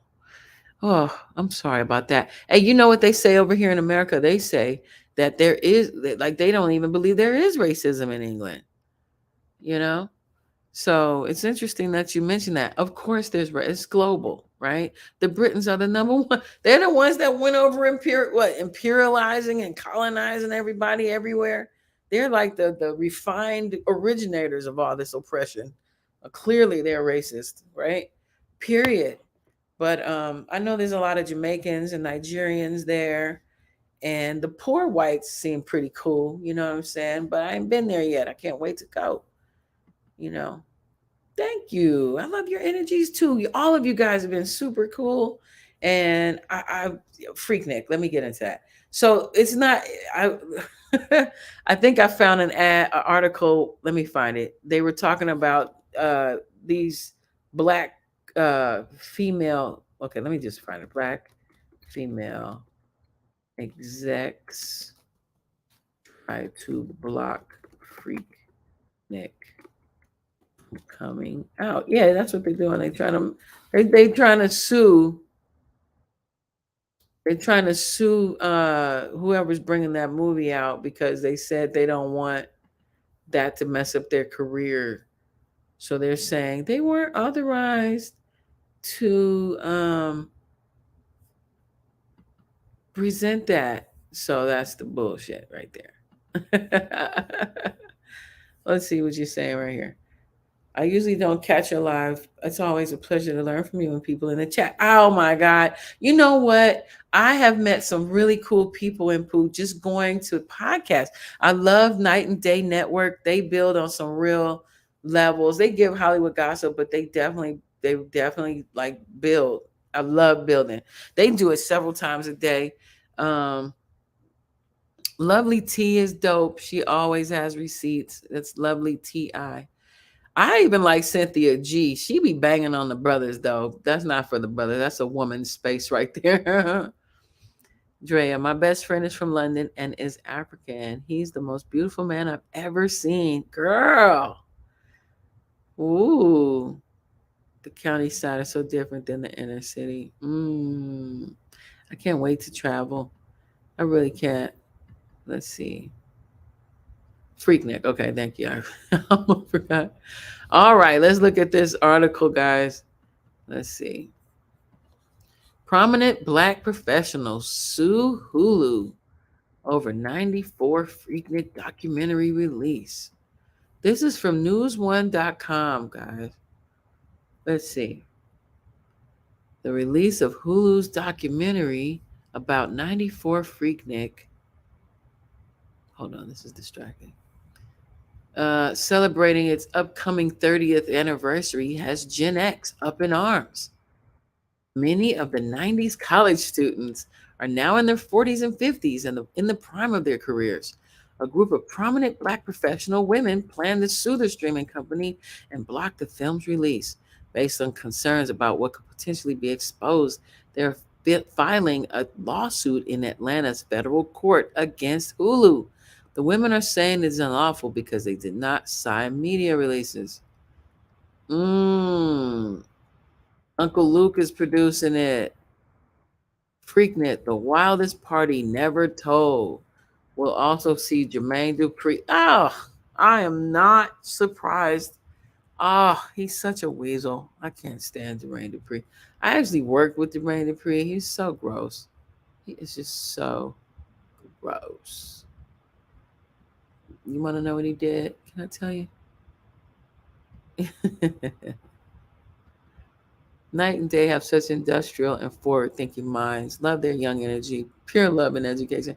Yes, yes, they are really wonderful, and I'm so thankful. I've met so many people from their show, and what I've noticed is a lot of us go from podcast to podcast, going into chats, and so we're becoming like a small community online of sorts, and I really like that. It's really cool, and I've actually acquired quite a few people from them, from their, allowing me to talk on their show. I hope I be making sense. They're so kind. They allow me to, speak my little piece. They just better know they're gonna get all the ratings and settle in court later. Oh yeah, you think they should just bring it out, huh? Like, forget that. So okay, let me see. While some cast members of the RSMS agree with their defense and believe it may hold weight in court, Special K and DeBrat believe that fair use will come into play due to it being independent footage of the mass public. This group of women is comprised of one politician, three high level corporate executives, and one judge. Oh, this is so funny. Let me pause right there for a moment. This is too funny. They just been Okay, so first of all, why would you call yourself out like that? Now you're gonna let people know that you're in the movie. That's really what they was trying to do, huh? They was really trying to let people know on the low, but try to flip it like we trying to act like we don't want people to know what? The fact that we're emphasizing us, we're wanting you to know we're in it. But we can't say that because we're professionals. That's what it is. Because so let me give my personal part of it. So in 93 is when my friends, my roommates went to Freaknik, and they were like, oh my God, girl, you gotta go. Okay, so I had planned on going to the 94 Freaknik, but my daddy died in November of 93. So I was like, I gave myself a year to just not do any activities. I was like, I'm not gonna do anything, and I'm glad I didn't. However, I wish I would have. Kind of, I wouldn't have played myself. I don't play myself, period. So I wouldn't have been doing no extra BS that I wouldn't normally do. You know what I mean? But I would have had a ball because I was gonna roll with Warren G and Snoop Dogg, and that would have been amazing because they was being nasty, and I ain't trying to be nasty, but I'll look at some shit. That was the dream I want, for us to do more positive links and hashtags. You know what? I gotta learn that hashtag science. I guess I don't hashtag enough. Maybe I don't. Okay. Well, anyway, let's see. Oh, I told you I was good sleeping. Let me see. The Freaknik documentary is set to hit Hulu. Where's my glasses? Why am I suffering like this? Okay. According to Media Takeout, one of the C-suite executives stated that there are already videos circulating online that show her in an unflattering light. She is married with 3 children, earns north of $1 million annually in her position, and is hoping to block the official debut. The women plan to remain anonymous. More details of the case continue to develop. The Freaknik documentary is set to hit Hulu in 2024 with a possible mid-April release. Next April will be the 40th anniversary of the famed 1994 Freaknik celebration. Girls were doing way too much. Way too much. I mean, it was a disgrace. And how do I know? Because everybody came back telling.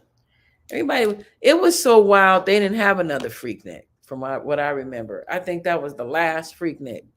Or they paused it at least for like a year or two. Because, I mean, it was like a orgy. It was like people was just doing outrageous sex acts on the street, in cars, on the ground, at events. A lot of head was cracking. I mean, I see how that sounds. How do we say? Cunnilingus, you know what I'm saying? All that stuff is popping off in broad daylight. It was like somebody sprinkled love juice over the city of Atlanta. Not love, but making love juice. And everybody was in making love mode. It was going down. That was going down. So that's what the footage is going to show. I think some people got arrested even. I think it was just, I mean, I heard about them leaving hotel rooms looking nasty. I mean, not just leaving towels on the floor, you know, stealing the towels or whatever people do. No, it was like broken shit, broken windows, broken chairs, broken beds, broken. It was just chaos. And I don't know why people felt they needed to do that. You totally never have to do that. You know what I mean? But Jonathan Majors, back to him real quick. Um, man, I don't know. We just gonna have to observe and see who they thought the next nigga should be. Because they didn't pick him. They picked him, he didn't do something, or he did something they didn't want him to do, or he didn't do something they wanted him to do. It was something like that. And now he was like, nah.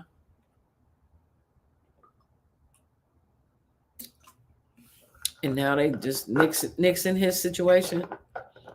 But you know, God is the best of planners. You never know how this gonna pop off. You never know. You know.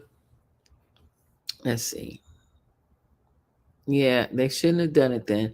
I don't, I don't know exactly what you're referring to, but if you're referring to Jonathan Majors or I don't know. You gotta let me know. But anyways, I think I'm gonna cut it off here, guys. We've been on here for a long time. And I love long. Does anybody else like long podcasts? When I listen to the Night and Day or any of these people, even Jaguar Wright, when I would listen to Jag or even the people who talk smack about Jag, I would literally be listening in. I'd nod off, wake up, but I would be listening in for like hours, you know? No, he shouldn't have. But he's human. He is human, man. You know? He shouldn't have been cheating if that's nobody brings that point up because nobody wants to admit that that's his girlfriend for some reason. They don't want people to know that that's his girl. Why is that? Who is that girl? Who is she to be kept secret? Oh, about the freaks at Freaknik. Exactly. They shouldn't have done it. You know what? I'm about to play Video Ho again. No, I'm not. But yeah, they shouldn't have. That's unnecessary stupidity right there. There was a frequent in Maywood back in 96 at Miller Meadows. A lot of folks didn't know about it, but I saw the crowds. Ooh, how was it? Was it cool? It was just in one location. See, the whole of Atlanta was just bussing. It was just, I knew because I've seen footage. I've seen footage of these young ladies and young men. I wondered how many STDs and how many STDs and how many babies was coming out of Freakniks. Like what 40th? Oh, so that means about 40 now who's made at the Freaknik. No, that was in 83. They're talking about in 83. In 90, it'd be the 30th anniversary. Anyways, I'm gonna get out of here unless you have some more questions. Please click like, you guys. Make sure you click like. It really does help in the algorithms, I've come to learn. We only act up in Philly when our sport. You know what? I've seen footage of that too. That is bugging. That is wild that they act so wild about a game. That I can't relate to that. But I've seen that. Even in North Carolina too. They be tripping. They be really bugging off if they don't get their games proper. Like, they be tripping. But anyways, I'll see you guys Friday night. And I appreciate you guys tuning in. Again, if you don't want to go on the YouTubes and the YouTubes and Twitches and the Facebooks, you can listen to the audio of this all on all the platforms, the iHeartRadios, the iTunes, which is now, Spotify podcasts, Deezer, and of course, Anchor.fm. Where else? Did I say Spotify? Yeah, all of those places, and more. Just type in the Tomeicko Show, and it'll pop up. And it's just something to relax to, something to sleep to. I'm going to download it. I have to download it to it, to do that. And just something to do. That's it. It's that simple. All right. Oh, good night, y'all. Have a good evening. And please, over in England, shout out. Share. Please share. Oh, yeah. One last thing, kids. Make sure you click like and also go check out the other interviews I've done on here. They're all relatively new. They're all within the past few months. It's not like we're not talking about music per se. We're talking about culture and history. Same shit we're doing tonight, but I do that with them specifically. So check them out, okay? Because they're chock full of information. They're not old. They're not dated. We're not talking about a movie that they did or an album specifically that's current that would no, it's not a promo tour. These are particular interesting artists that I liked, that I thought are extremely gifted, that I personally wanted to have a conversation with. I knew pretty much all of them at some point back in the 90s. Generally, socially, I was everywhere in the 90s. I was so social. It was ridiculous.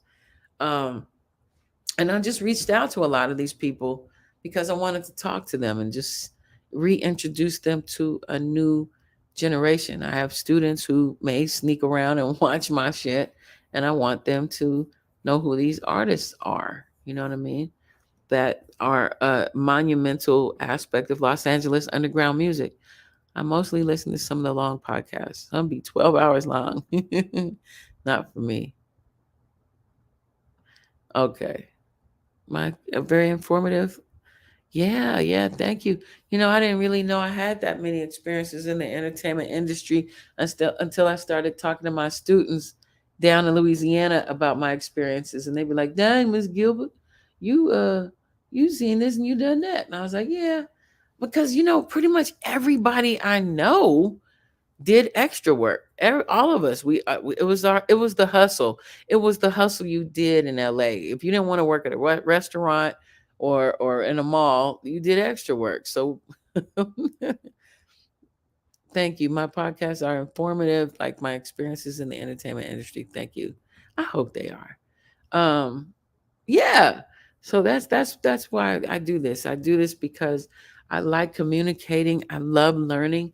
I like teaching. And man, I got all these stories, but they're not like evil. They're not like I'm trying to make artists look bad. I like the celebrity culture. I mean, I don't like when people jock celebrities, but what I mean is like, hey, I've been around a lot of them since I moved to LA, and it's pretty damn cool. It's like you get perks and shit. Like I like being behind the scenes of stuff, and I mean, I like my own energy with my own. I don't think fame is the word I'm looking for, but my own swag vibration, whatever you want to call it. I prefer my own. But I'm saying I enjoy knowing talented people. And a lot of talented people tend to become famous. Lay down. My son fell asleep in here. Lay down. Lay down. There you go. There you go. Um, they happen to become famous, some of them. It's funny. I'll know a person before they're famous. I'll know them while they're famous, and then we'll like lose touch, and then I'll reconnect and we'll know each other after fame. And it's funny, the growth, you know what I mean? It's really interesting. Um, but yeah, I hope to see you guys on Friday. Thank you. But do check out the other interviews. If you've never heard of any of these West Coast artists, well, please check out their catalogs because they're freaking incredible. They help create a lot of the sounds that you hear today. They just never got the fucking credit that they deserve. You know what I mean? They never got the, I said effing. Sorry, I said I wasn't gonna. But they never got, they just push that gangster rap. They pushed the gangster rap. They thought it would make more money. They thought people was more into that culture, and they pushed the underground, right? But we thrived. It just never was famous except to some people in England or on some people on the West Coast. But those that know. But go check out the Far Side and Freestyle Fellowship and Abstract Tribe Unique. Tomeicko. I was known as Watts 1965 too. Volume 10, Medusa, Coco, Ava and Giant, CVE, Voodoo, The Alcoholics, Jurassic 5, Skilo, Ahmad. Who else? All these artists had record deals or some type of management deals. Every single one in a span of within 2 or 3 years. It was nuts. You know, I think Volume 10 was probably the largest with Pistol Grip Pump with the Baker Boys. His was the largest. And that's my husband, by the way.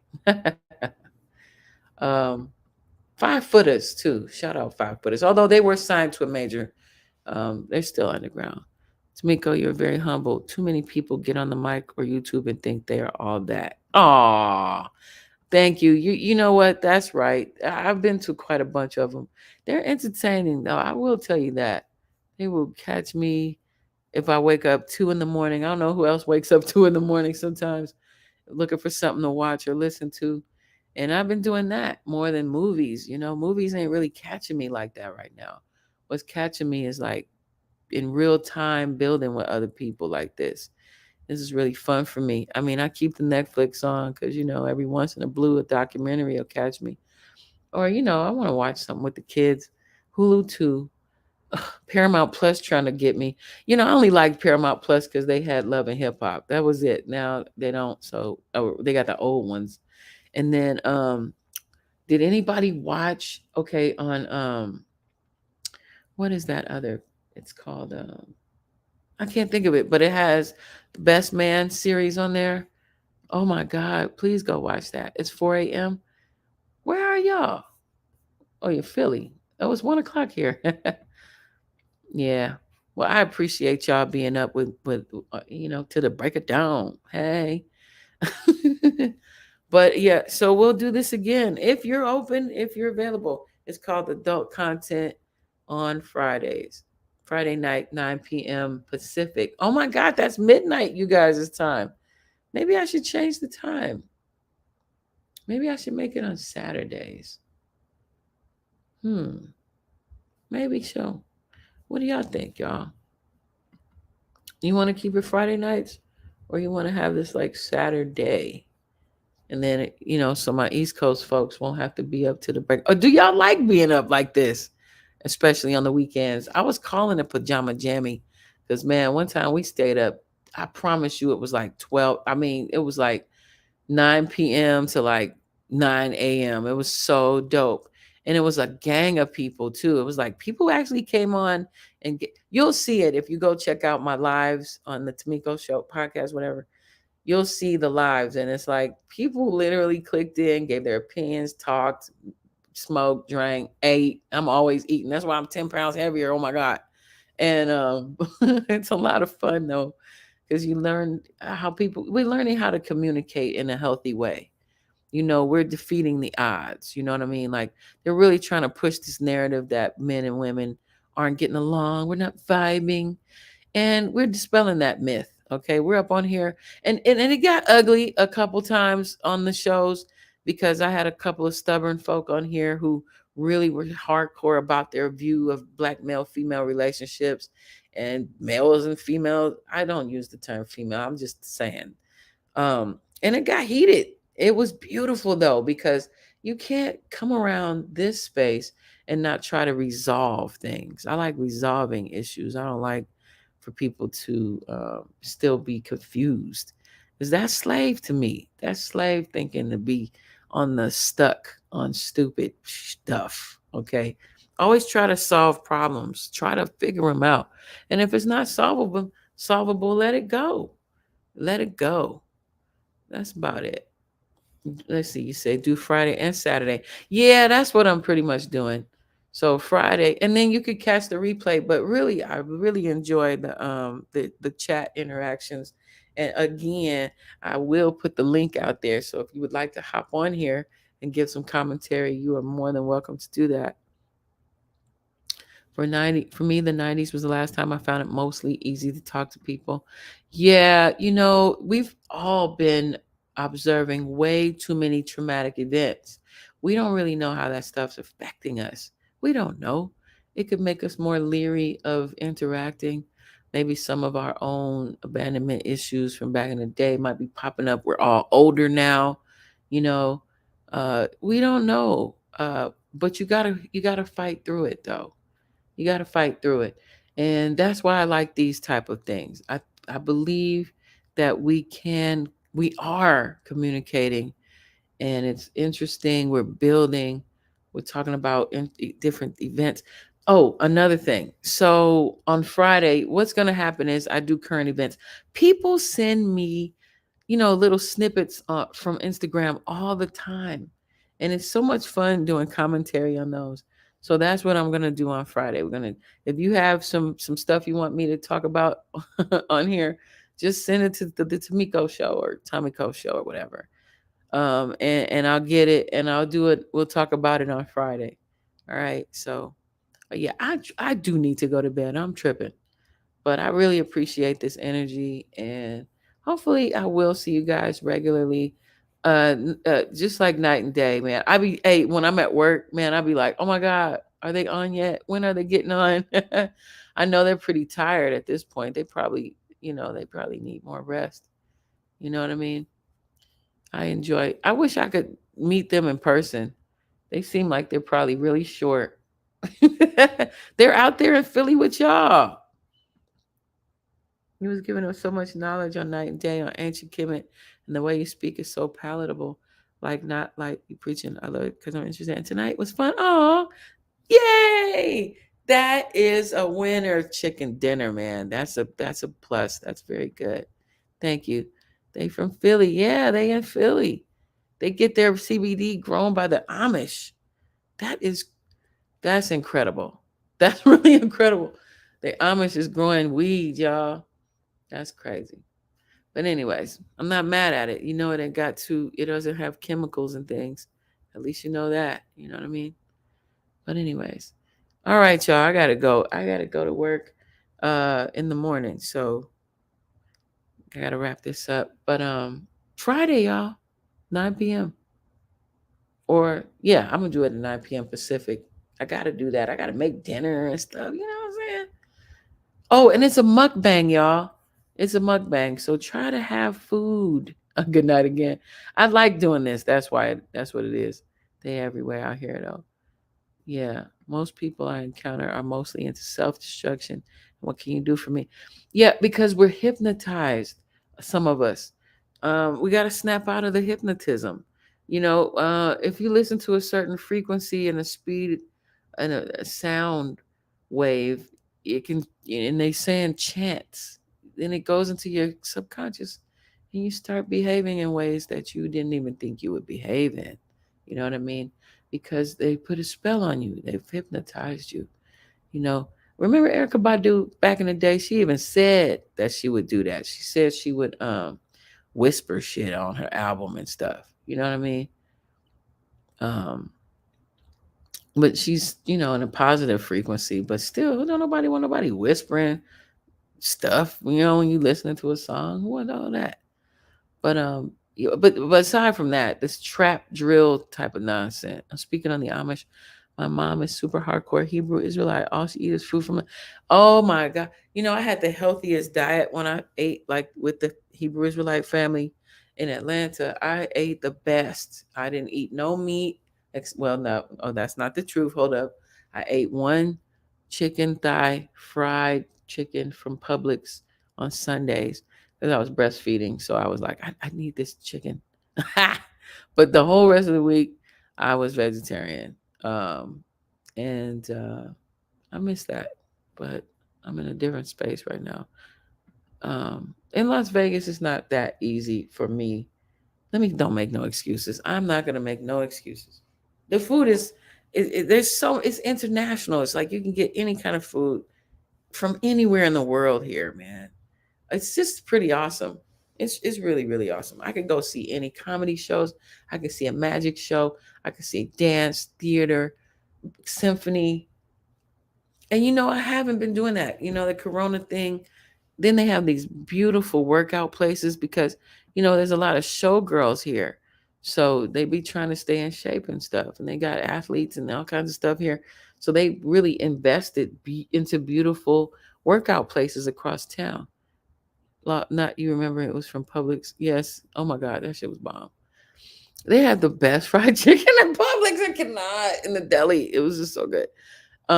Broke my vegetarianism. I was vegetarian for almost 5 years. I had me some Southern fried chicken for real and to do out the window. Yep.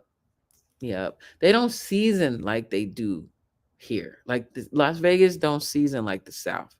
In Louisiana and Georgia, I was spoiled rotten. They really they Tonys up everything. It's just delicious. Out here, they be on some lorries and it ain't the same. Let's just say that. Yeah. So, but it's delicious still. It's just different. You know what I mean? It's acquired taste. I remember when I first moved here, I was like, they food don't have no flavor here. But I've been here for a while and you can find some good spots. Like there's this Nigerian restaurant I want to try. Oh my God, I cannot wait. Whoo, I love me some okra stew. And then they have like all kinds of Vietnamese restaurants, Korean barbecue out here. Whoo. Yes, they have a lot of Mexican food places. Oh, I mean, it's hard to, it's hard. It's hard. And then they got barbecue spots too. I mean, and then the hotels have restaurants. It's just, it's a wonderful place to live when Drea Tomeicko was indeed dropping that knowledge on night and day. I really hope I was understood on there. That's dope. That's really dope. Oh, that reminds me. Okay, on that note, so look, I'm being a microphone fiend right now. I'm gonna go on and play Heavenly. I'm gonna play. Have y'all heard Heavenly? No, I'm not gonna play Heavenly. Go listen to Heavenly when you have time, guys. Go ahead, listen to Heavenly. I'm gonna go to bed. All right, y'all. I'll see you in those night and day streets tomorrow, probably. All right. All right, y'all. Good night. Peace.